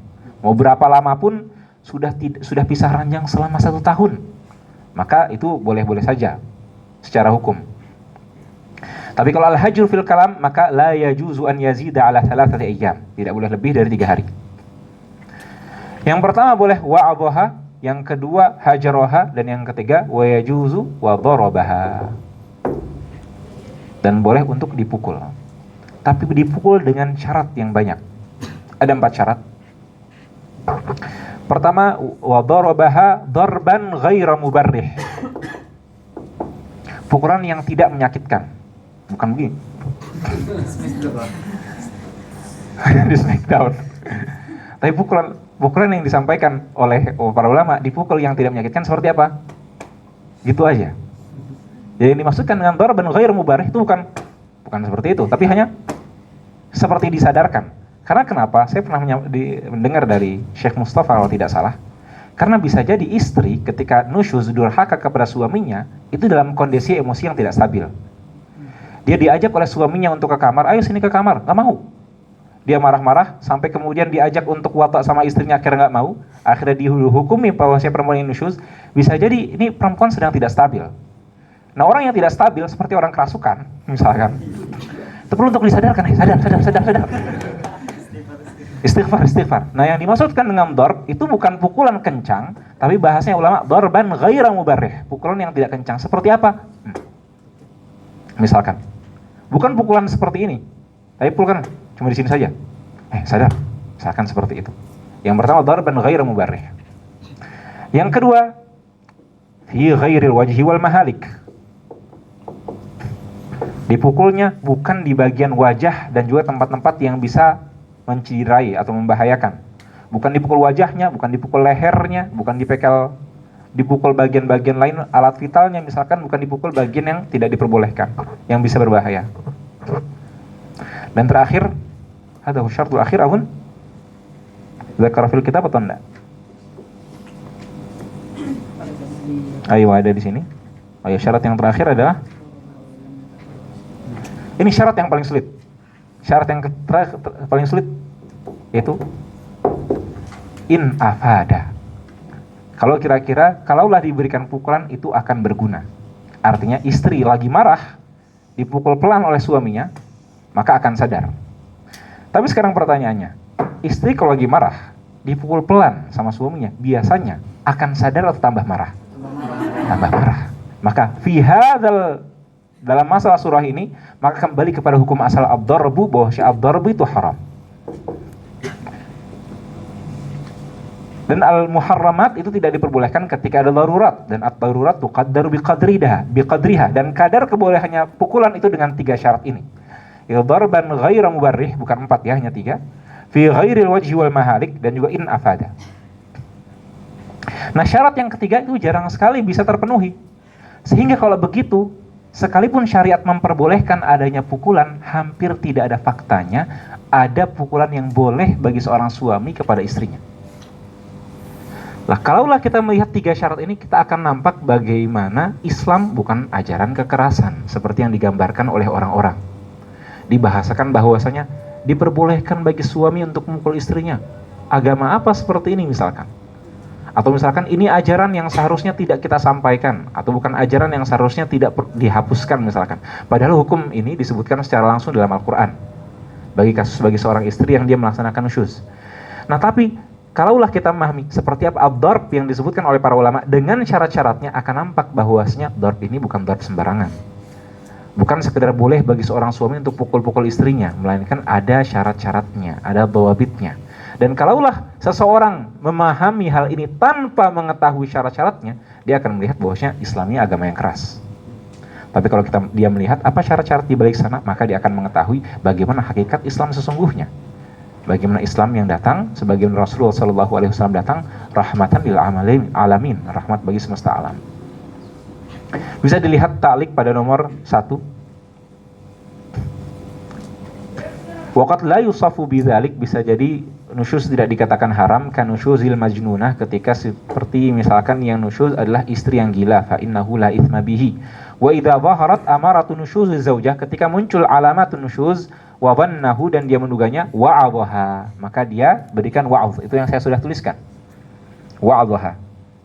Nadban, disunnahkan, bitadhkiriha bil awaqib, dengan diingatkan apa akibatnya, bila darbin wala hajrin, ka'an yaqullaha, dikatakan ittaqillah, bertakwalah kepada Allah, fil haqqi, atau takutlah kepada Allah, fil haqqil wajibi li alaik wahdharil uqubah. Wa yubayyinu laha anna nusyuza yusqitu an-nafaqata wal qasma. Ittaqillah, dan ketahuilah bahwasanya kalau kamu nusyuz, maka nafkah dan juga qasam kamu akan gugur. Ini kayak lagi ngajar fikih dia. Qala fa in 'alima nusyuzaha, tapi kalau dia benar-benar tahu bahwasanya istrinya itu nusyuz, maka wa'adhaha, boleh bagi dia untuk nasihati, wa hajaraha fil madja', dan dipisahkan ranjang atau fil kalam, wa darabaha fi ghairil wajhi wal mahaliki, dan dipukul selain pada wajah dan mahalik. Ini syarat pertama. Syarat kedua, darban ghaira mubarrih, pukulan yang tidak menyakitkan. Seperti apa yang menyakitkan? Ya'zumu alamuhu, yang sakitnya itu besar, urfan, secara urf. Dan syarat yang ketiga, in afada, kalaulah pukulan tersebut berguna. Tapi pada akhirnya apa yang lebih utama? Wal aula al-'af, lebih baik adalah kalau istri salah, suami memaafkan. Tapi kalau suami salah, harus minta maaf. Betul. Kalau suami salah, bukan istri maafkan, tapi suami harus minta maaf. Wallahu alam. Dengan ini selesai pembahasan an-nusyuz. Terakhir sebentar, ini nusyuzuz zaujah. Bagaimana kalau nusyuzuz zauji? Suaminya yang pukul istrinya. Maka dalam kondisi seperti ini, tidak ada cara istri menasihati suami bagaimana. Ittaqullah. Tidak boleh juga bagi suami istri untuk mengambil jalan-jalan ini. Jalan apa namanya? Jalan hajar dan juga jalan pukulan. Tidak boleh, karena hukum al-aslu fid darbi al-hurmah, dan tidak diperbolehkan kecuali Allah menyebutkannya dalam Al-Quran diperbolehkan.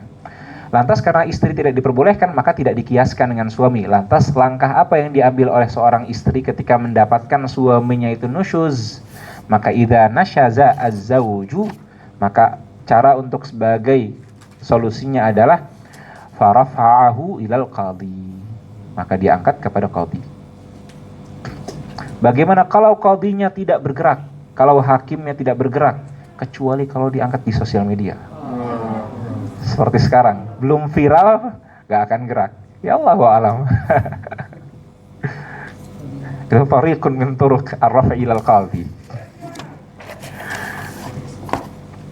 Allahu a'lam. Tamam, ada pertanyaan siapa tadi? Ya, Fathil. Kalau dotnya pakai sapu lidi atau apa gitu, yang nggak pakai tangan, itu gimana? Kalau darabnya dengan menggunakan alat, apakah boleh atau tidak? Boleh. Tapi dobitnya sama, yaitu alla ya'bu ma'alamuhu. Tidak boleh darban ghaira mubarrih, artinya tidak sangat menyakitkan. Jadi baik dengan tangan sendiri maupun dengan alat. Kalau Syekh Mustafa, kalau tidak salah, menggambarkan saya misalkan dengan dilempar ini misalkan, dilempar handuk misalkan. Hal-hal yang tidak akan menyakitkan, bukan diselepet handuk ya. Kalau itu sakit, itu sakit. Atau dengan sarung, itu sakit.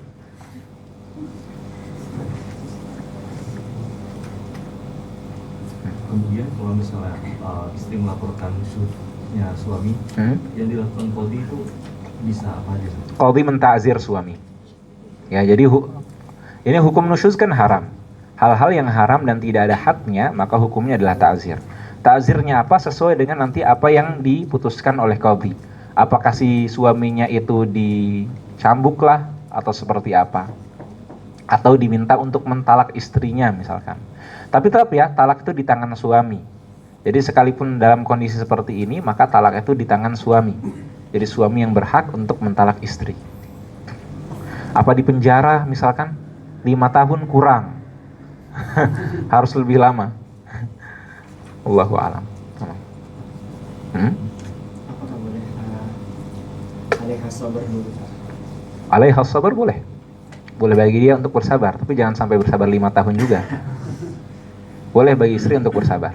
Jadi kalau misalkan dia dapati suaminya itu keras, maka cara yang dilaksanakan oleh istri boleh bersabar. Dan sabar tentunya banyak sekali pahalanya bagi seorang istri yang bersabar terhadap kekurangan suaminya, atau sebaliknya suami yang bersabar terhadap kekurangan istrinya, banyak sekali pahalanya. Tapi tentunya sabar juga ada batasannya. Allahu a'lam. Ada pertanyaan lain? Zidan? Tadi kan udah mati emaskan, dan boleh kalau misalnya dia keluar, kalau misalnya dengan izin atau dengan zon suami. Tapi hukum aslinya safarnya perempuan itu harus dengan niswah sikotan atau mahram. Dalam mazhab Syafi'i, safarul mar'ah ala naw'ain. Apakah safarun wajib atau safarun ghairu wajib? Dalam mazhab Syafi'i, safar ada 2 macam. Safar perempuan. Ini pentingnya buat teman-teman perempuan banat. Safarul mar'ah ada 2 macam. Safar pergi jauh ada 2 macam. Ada yang wajib dan ada yang ghairu wajib. Safar wajib contohnya seperti apa? Misalkan safar wajib seperti haji atau umrah. Kalau safar haji atau umrah, maka hukumnya begini. Seorang perempuan ketika dia safar wajib seperti haji atau umrah, maka boleh bagi dia untuk bersafar dengan mahram atau dengan zauj atau dengan niswatun thiqat, atau kalau tidak ada semuanya, maka boleh bagi dia wahdaha, untuk safar sendirian. Kalau safarnya safar wajib. Jadi kalau safar yang berkaitan dengan hal wajib seperti misalkan haji dan umrah, maka boleh bagi dia untuk 4 pilihan. Pertama adalah dengan mahram, seperti dengan adiknya atau dengan bapaknya, dengan zauj, dengan suaminya, atau dengan niswatun thiqat, dengan perempuan yang terpercaya. Perempuan terpercaya tidak harus kenal. Tidak harus kenal secara spesifik. Cukup misalkan kita kenal misalkan ibu-ibu yang ada dalam satu jamaah travel umroh, maka itu sudah cukup. Kemudian wahdaha, atau dia berangkat sendirian, diperbolehkan. Jadi seorang perempuan haji atau umroh sendirian itu hukumnya boleh, selagi haji atau umrohnya hukumnya wajib. Tapi kalau haji umroh yang sudah kedua, ketiga, keempat, ini hukumnya sunnah, maka hukum asalnya masuk kepada yang kedua, yaitu ghairu wajib. Safar yang ghairu wajib sama saja apakah dia safar mandub, apakah dia safar mubah, atau safar makruh, atau safar muharram, safar yang diharamkan. Maka dalam kondisi seperti ini hanya 2 pilihan. Imma ma'a mahram wa imma ma'a zauj. Wala thalitha lahuma. Tidak ada pilihan yang lain. Sehingga kalau safar hukum safar yang ghairu wajib, bukan safar yang wajib, maka harus dengan mahram atau harus dengan suami. Tidak bisa dengan hanya sekedar teman perempuan. Ingin jalan-jalan ke Turki misalkan, dari Mesir, lagi summer, lagi musim panas, ingin jalan-jalan ke Turki, apakah boleh dia tanpa suami, tanpa mahram? Maka kemudian dengan teman perempuannya, maka dalam mazhab Syafi'i tidak diperbolehkan. Ini pendapat mu'tamad dalam mazhab Syafi'i. Lantas bagaimana dengan zaman sekarang? Indana qaulun. Dalam mazhab Syafi'i ada qaul yang mengatakan bahwasannya hal-hal ini disyaratkan hukumnya ghair ta'abbudi, tapi hukumnya mu'allal, ada ilatnya. Ilatnya adalah kapan ini diwajibkan? Inda khawfil fitnah. Tapi ini hanya qaul saja. Ada satu qaul, bukan qaul mu'tamad dalam mazhab Syafi'i, bahwasanya hal-hal ini diwajibkan kapan diwajibkan? Inda khawfil fitnah, ketika dikhawatirkan ada fitnah. Seperti di zaman dahulu, karena zaman dahulu safar menggunakan unta, safar menggunakan keledai misalkan, safar menggunakan kuda, maka karena khawatir nanti ada fitnah, dalam artian misalkan ada perampok, ada orang-orang jahat yang datang dan kemungkinannya sangat besar sekali di zaman dahulu, maka hal ini diwajibkan. Maka qaul ini mengatakan hal-hal ini diwajibkan hanya ketika dikhawatirkan ada fitnah. Tapi kalau tidak dikhawatirkan ada fitnah, safarnya sudah aman. Ke Turki berangkat aman, tidak akan ada yang ada aneh-aneh. Berangkat dari Indonesia ke Mesir seperti sekarang, pelajar-pelajar perempuan tanpa ditemani bapaknya, tanpa ditemani zaujnya, dan sudah aman, tidak akan ada yang hal yang bermasalah. Maka selagi idza amina minal fitnah,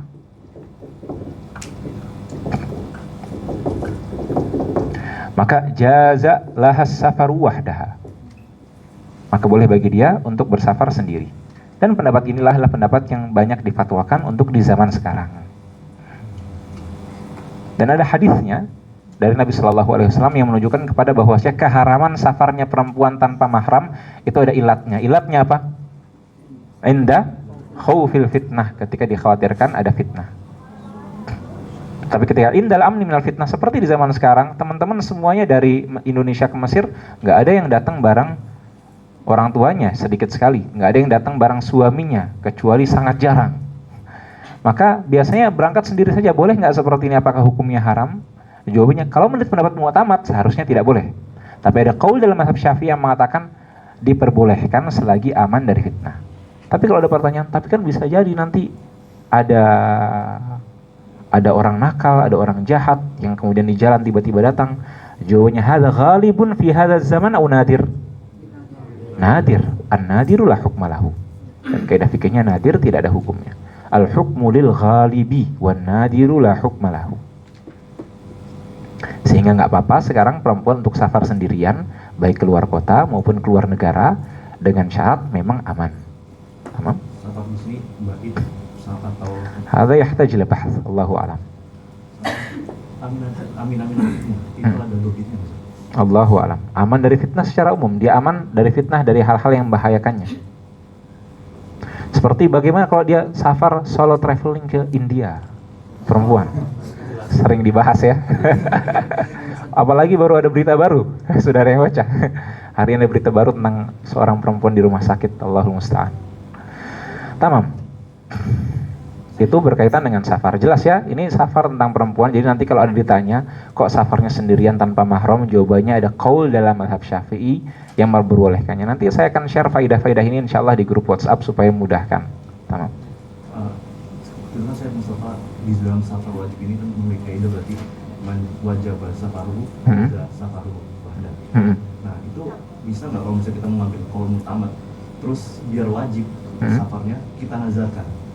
Terus agar boleh safar kita dalam sendirian. Cerdas sekali antum. Iya juga. Jadi bagaimana untuk menjadikan hal yang sebenarnya sunnah tapi menjadi fardu ain bagi dia, yaitu dengan cara nazar. Maka karena sudah dia nazarkan, maka hal tersebut menjadi wajib bagi dia safarnya. Karena sudah menjadi safar wajib, maka boleh bagi dia untuk berangkat sendiri. Sahih hadza. Hal yumkin an yuqala hadza? Yumkin. Tapi Allahu a'lam. Coba nanti saya tanyakan. Bagus sekali pertanyaannya. Faqih anta Syekh Zidan insyaallah.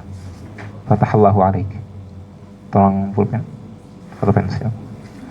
Sama satu lagi. Kan haji kan ada dua. Fardu ain sama fardu ain sama fardu kifayah. Fardu kifayah ketika untuk menghidupkan Baitul Haram. Ketika kita sudah selesai fardu ainnya, terus kita kan bisa mengambil ketika niat umrah haji dengan fardu kifayah tadi menghidupkan Baitul Haram. Tamam. Nah, apakah juga bisa diambil ketika kita fardu kifayah tadi, kita ambil jazah safarul juga? Nah, saya ini perlu untuk bahas juga apakah yang dimaksudkan dengan wajib ini hanya wajib ain atau termasuk ke dalamnya wajib kifayah. Sehingga kalau dilihat safarnya perempuan dari Indonesia ke Mesir tujuannya untuk apa? Thalabul ilm, dan thalabul ilm hukumnya apa? Wajib. Ada yang wajib ain, ada yang fardu ain, dan ada yang fardu kifayah. Tapi nanti bisa dijawab, kenapa harus jauh-jauh ke Mesir ketika thalabul ilminya yang fardu ain maupun fardu kifayah pun bisa di Indonesia. Ala kullin, bagaimanapun ini perlu dibahas, memang wajib di sini maksudnya wajib apa. Tapi makhraj secara umum saya sampaikan, ada qaulun indana lisyafi'iyah yang mengatakan bahwasanya hurmatu safaril mar'ati bi ghairi mahramin itu hurmatun mu'allalatun idza khifa minal fitnah, ketika dikhawatirkan dari fitnah. Amma idza umina atau aminat minal fitnati maka jazalah safaru wahdaha. Allahu a'lam. Wadih hadza? Tamam. Syikal jahit Syekh Zian, nanti kita cari insyaallah. Baik, nuwasil insyaallah sebentar. Qala rahimahullahu ta'ala al-khul'u. Karena sudah saya tulis, jadi ini semakin banyak saja tulisannya ya. Boleh difoto dulu, saya akan hapus cukup banyak. Sudah.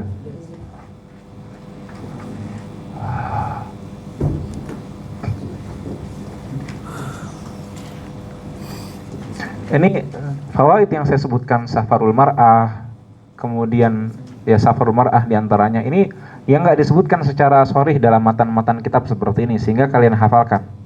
Karena penting untuk, apalagi ini pertanyaan yang sering ditanyakan kepada kita.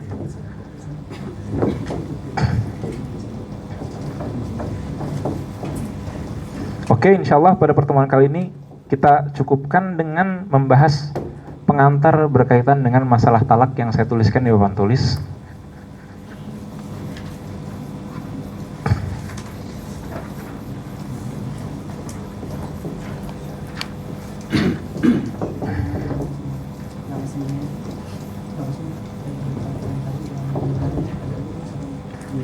Al-mar'ah, tamam. Baik. Nikah itu merupakan akad, dan akad al-aqdu itu irtibatun,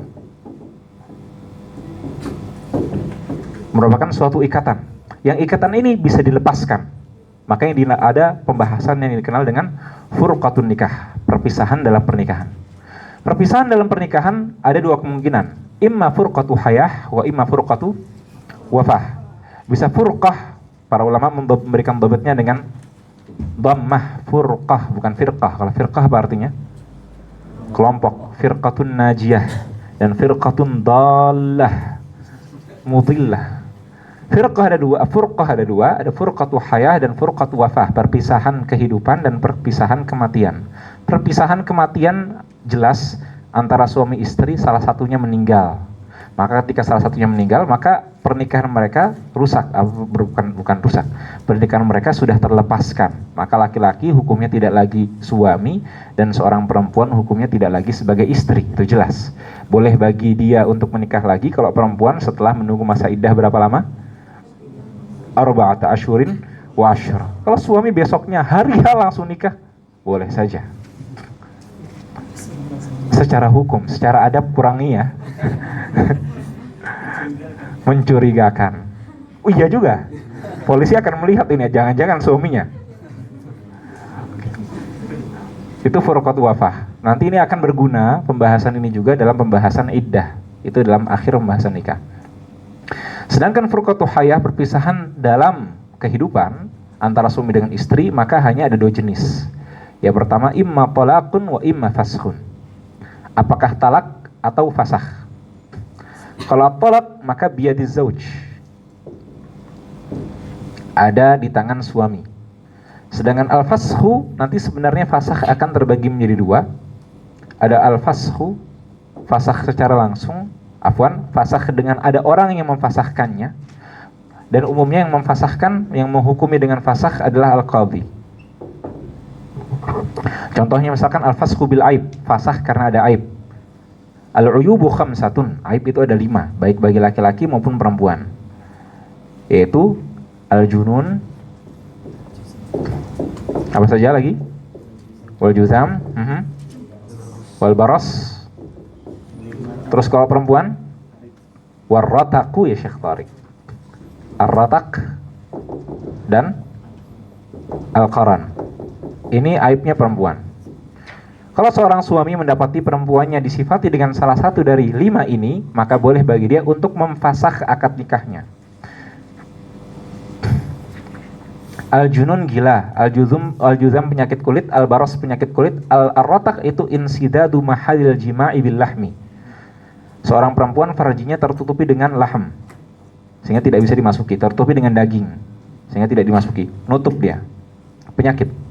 Atau al-qaran itu insidadu mahallil jima'i bi al-'azm, dengan tulang, ahsan, dengan tulang, sehingga tidak bisa untuk dijima. Artinya ada penyakit di farjinya perempuan. Ketika seorang laki-laki mendapati ini, maka boleh bagi dia untuk memfasakh. Seorang perempuan ketika mendapatkan penyakitnya suami, apa saja al-uyub bagi suami? Khamsatun juga, yaitu al-juzam, al-junun, al-juzam, al-baras, dan al-jabbu, itu qat'ul zakar, terpotong zakarnya, dan al-unnah, ahsan. Apa al-unnah? Al-ajzu anil waqti fi qubulin. Itu impoten. Ketika seorang istri mendapatkan suaminya itu impoten, maka boleh bagi seorang istri untuk memfasakh pernikahannya. Nah, memfasakh itu beda dengan talak. Kalau talak ada di tangan siapa? Az-zawj. Sedangkan al-fasakhu itu umumnya ada di tangan qadhi, maka dia datang kepada qadhi untuk membatalkan pernikahannya, untuk menggagalkan, untuk melepaskan pernikahannya. Ada al-fasakhu, ada al-infisakh. Al-infisakh itu tidak membutuhkan kepada hukum seseorang, baik qadhi maupun yang lainnya. Otomatis langsung menjadi lepas sendiri. Di antaranya seperti dalam masalah li'an. Kalau seorang suami sudah meli'an, mengucapkan kalimat li'an yang ada 5, maka otomatis hubungan dia antara dia dengan istrinya sudah terlepaskan. Al-fasakhu asbabuhu katsirah, sebabnya fasakh itu ada banyak. Asy-Syarqawi rahimahullah dalam hasyiah beliau menyebutkan ada 17. Ada 17 sebab fasakh. Ini pelajaran ahwal syakhsiyah, dipelajari dalam ahwal syakhsiyah. Seperti misalkan bil uyub yang saya sebutkan, uyub al-khamsah. Atau al-i'sar bin nafaqah, suami tidak mampu untuk memberikan nafaqah kepada istrinya. Atau al-li'an. Atau misalkan ar-riddah, ketika suaminya murtad atau istrinya murtad misalkan, maka akan terpisahkan hubungan di antara mereka berdua. Nah, fasakh asbabuhu katsirah dan walaysa mahalla bahthina. Pembahasan yang akan kita bahas adalah talak. Talak ada di tangan suami. Hanya saja talak ada 2 macam. Pertama ada dinamakan khul' dan ada talak.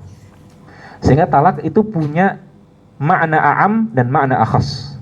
At-talaqu bil ma'na al-a'am itu mencakup khulu' dan juga talak.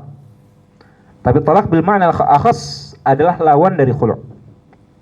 Mal farqu bainal khul'i wa talaq? Apa bedanya? Al-khul'u bi'iwadin, sedangkan at-talaqu bi ghairi iwad. Khul'un adalah at-talaqu bi'iwad, talak dengan iwad, talak dengan ada bayaran yang akan diberikan kepada suami. Contohnya, suami mengatakan kepada istrinya, "Talaqtuki bi alfi junaihin." Aku talak kamu dengan uang 1000 junaih. Kata istrinya, "Qabiltu." Kalau kita lihat, berarti dalam khulu ini ada ijab dan juga ada qabul. Makanya para ulama mengatakan khulu ini sebenarnya aqdun min uqudil muawadah. Di akad muawadah ada ijab dan ada qabul karena ada 2 hal yang akan ditukar, yaitu budhu', hak untuk muwata seorang istri dengan uang yang akan diberikan oleh istri misalkan kepada suaminya. Itu khulu'. Beda dengan talak. Kalau talak hanya dari satu pihak saja. Seorang suami mengatakan kepada istrinya, "Anti talik, talaqtuki." Maka sudah jatuh talak. Maka talak berbeda dengan khulu'. Perbedaan paling jelas adalah al-khulu'u aqdu muawadah, sedangkan at-talaqu laisa bi aqdi muawadah. Bukan akad muawadah. Contoh dari khulu' saya sudah sebutkan tadi ya. Contohnya misalkan suami mengatakan kepada istrinya, "Talaqtuki bi alfi junaih." Maka kemudian kata istrinya, "Qabiltu," aku terima. Maka di sini wajib bagi istrinya untuk memberikan 1000 junaih kepada wajib bagi istri untuk memberikan 1000 junaih kepada suami. Dan cukup dengan mengatakan tolak tuki qabil tuh maka waqa'at tolak. Sekalipun kemudian belum dibayar-bayar. Karena pembayarannya ini akan menjadi hutang. Sama seperti pernikahan. Pernikahan sekalipun mahar tidak diberikan, cukup dengan ada akad nikah, ijab dan qabul sudah halal untuk wata'. Sehingga mungkin ada disalahpahami bahwasanya wata' itu masih belum halal kalau maharnya belum diberikan. Nah itu keliru. Jadi wata' itu sudah halal cukup dengan adanya ijab qabul, maka sudah dihalalkan adanya wata'. Adapun urusan mahar kalau belum diberikan itu akan menjadi hutang bagi suami, tapi wata'nya sendiri hukumnya halal. Sama seperti ini, talak dengan khulu' itu sudah jatuh sekalipun belum dibayarkan bayarannya. Tapi cukup dengan ijabun wa qabul, dikatakan talak tuki qabiltu, talak tuki bi alfi junah wa qabiltu, maka sudah waqa'at talaku halan secara langsung. Baik, kita baca singkat. Qala rahimahullahu taala al-khul'u.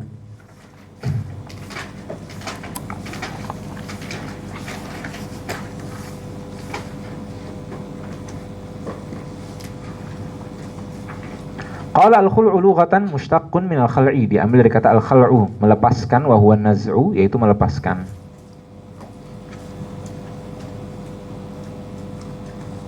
Wa syar'an, dan secara syariat, furqatun bi'iwadin maqsudin raji'in li jihati zaujin. Furqatun perpisahan, bi'iwadin dengan bayaran.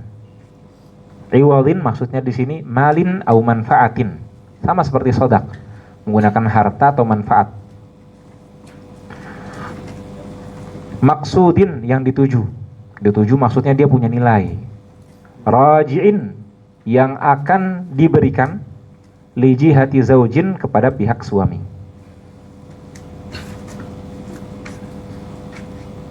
Tsumma qala rahimahullah arkanul khul'i khamsatun, rukun dari khulu' itu ada 5. Multazimun, orang yang berjanji akan bayar-bayaran. Multazimul iwab maksudnya orang yang akan membayar. Orang yang akan membayar itu bisa jadi 2. Imma zaujah wa imma ghairu zaujah. Bisa jadi istri sendiri atau bukan si istri. Contohnya bagaimana? Kalau istri sendiri jelas. Suami mengatakan kepada istrinya talak tuki bi alfi junaih, lantas kata istrinya qabiltu, maka istri yang wajib untuk membayar. Tapi kalau bukan istri, contohnya seperti apa?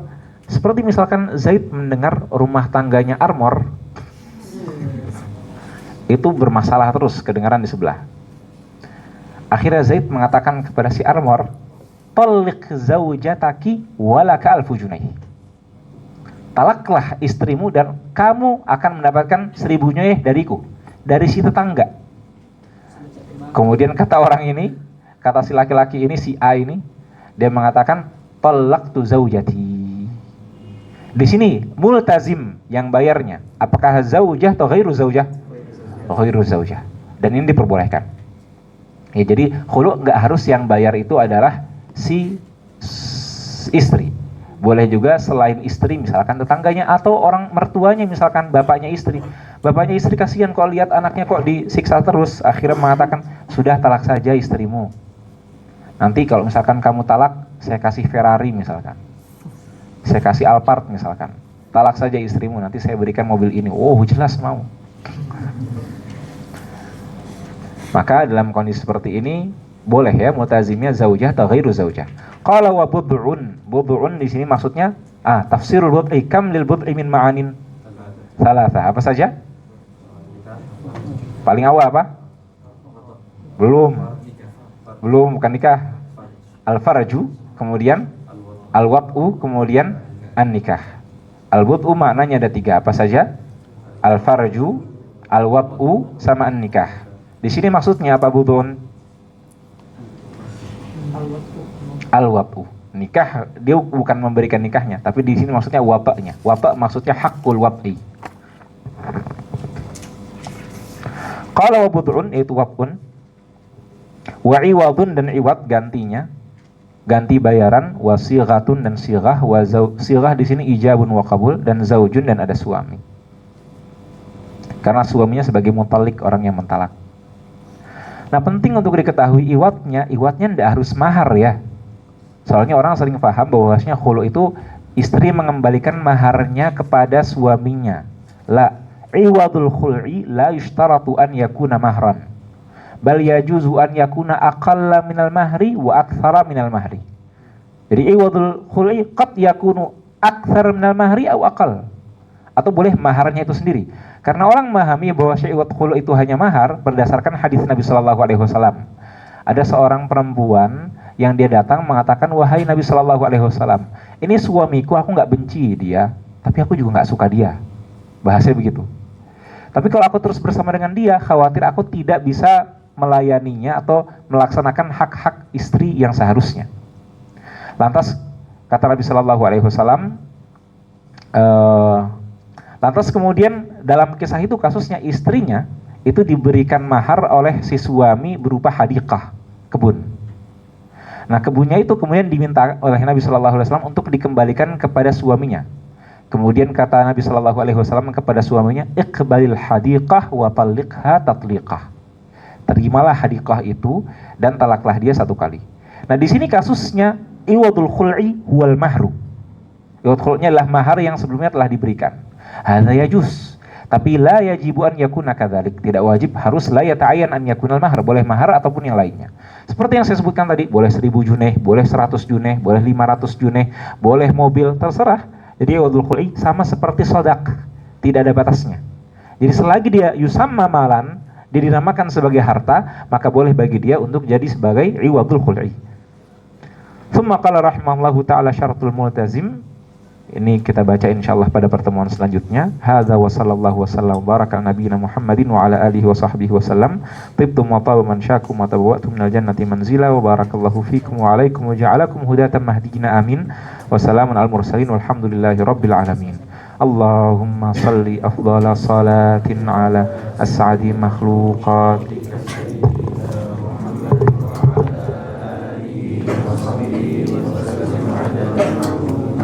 kawan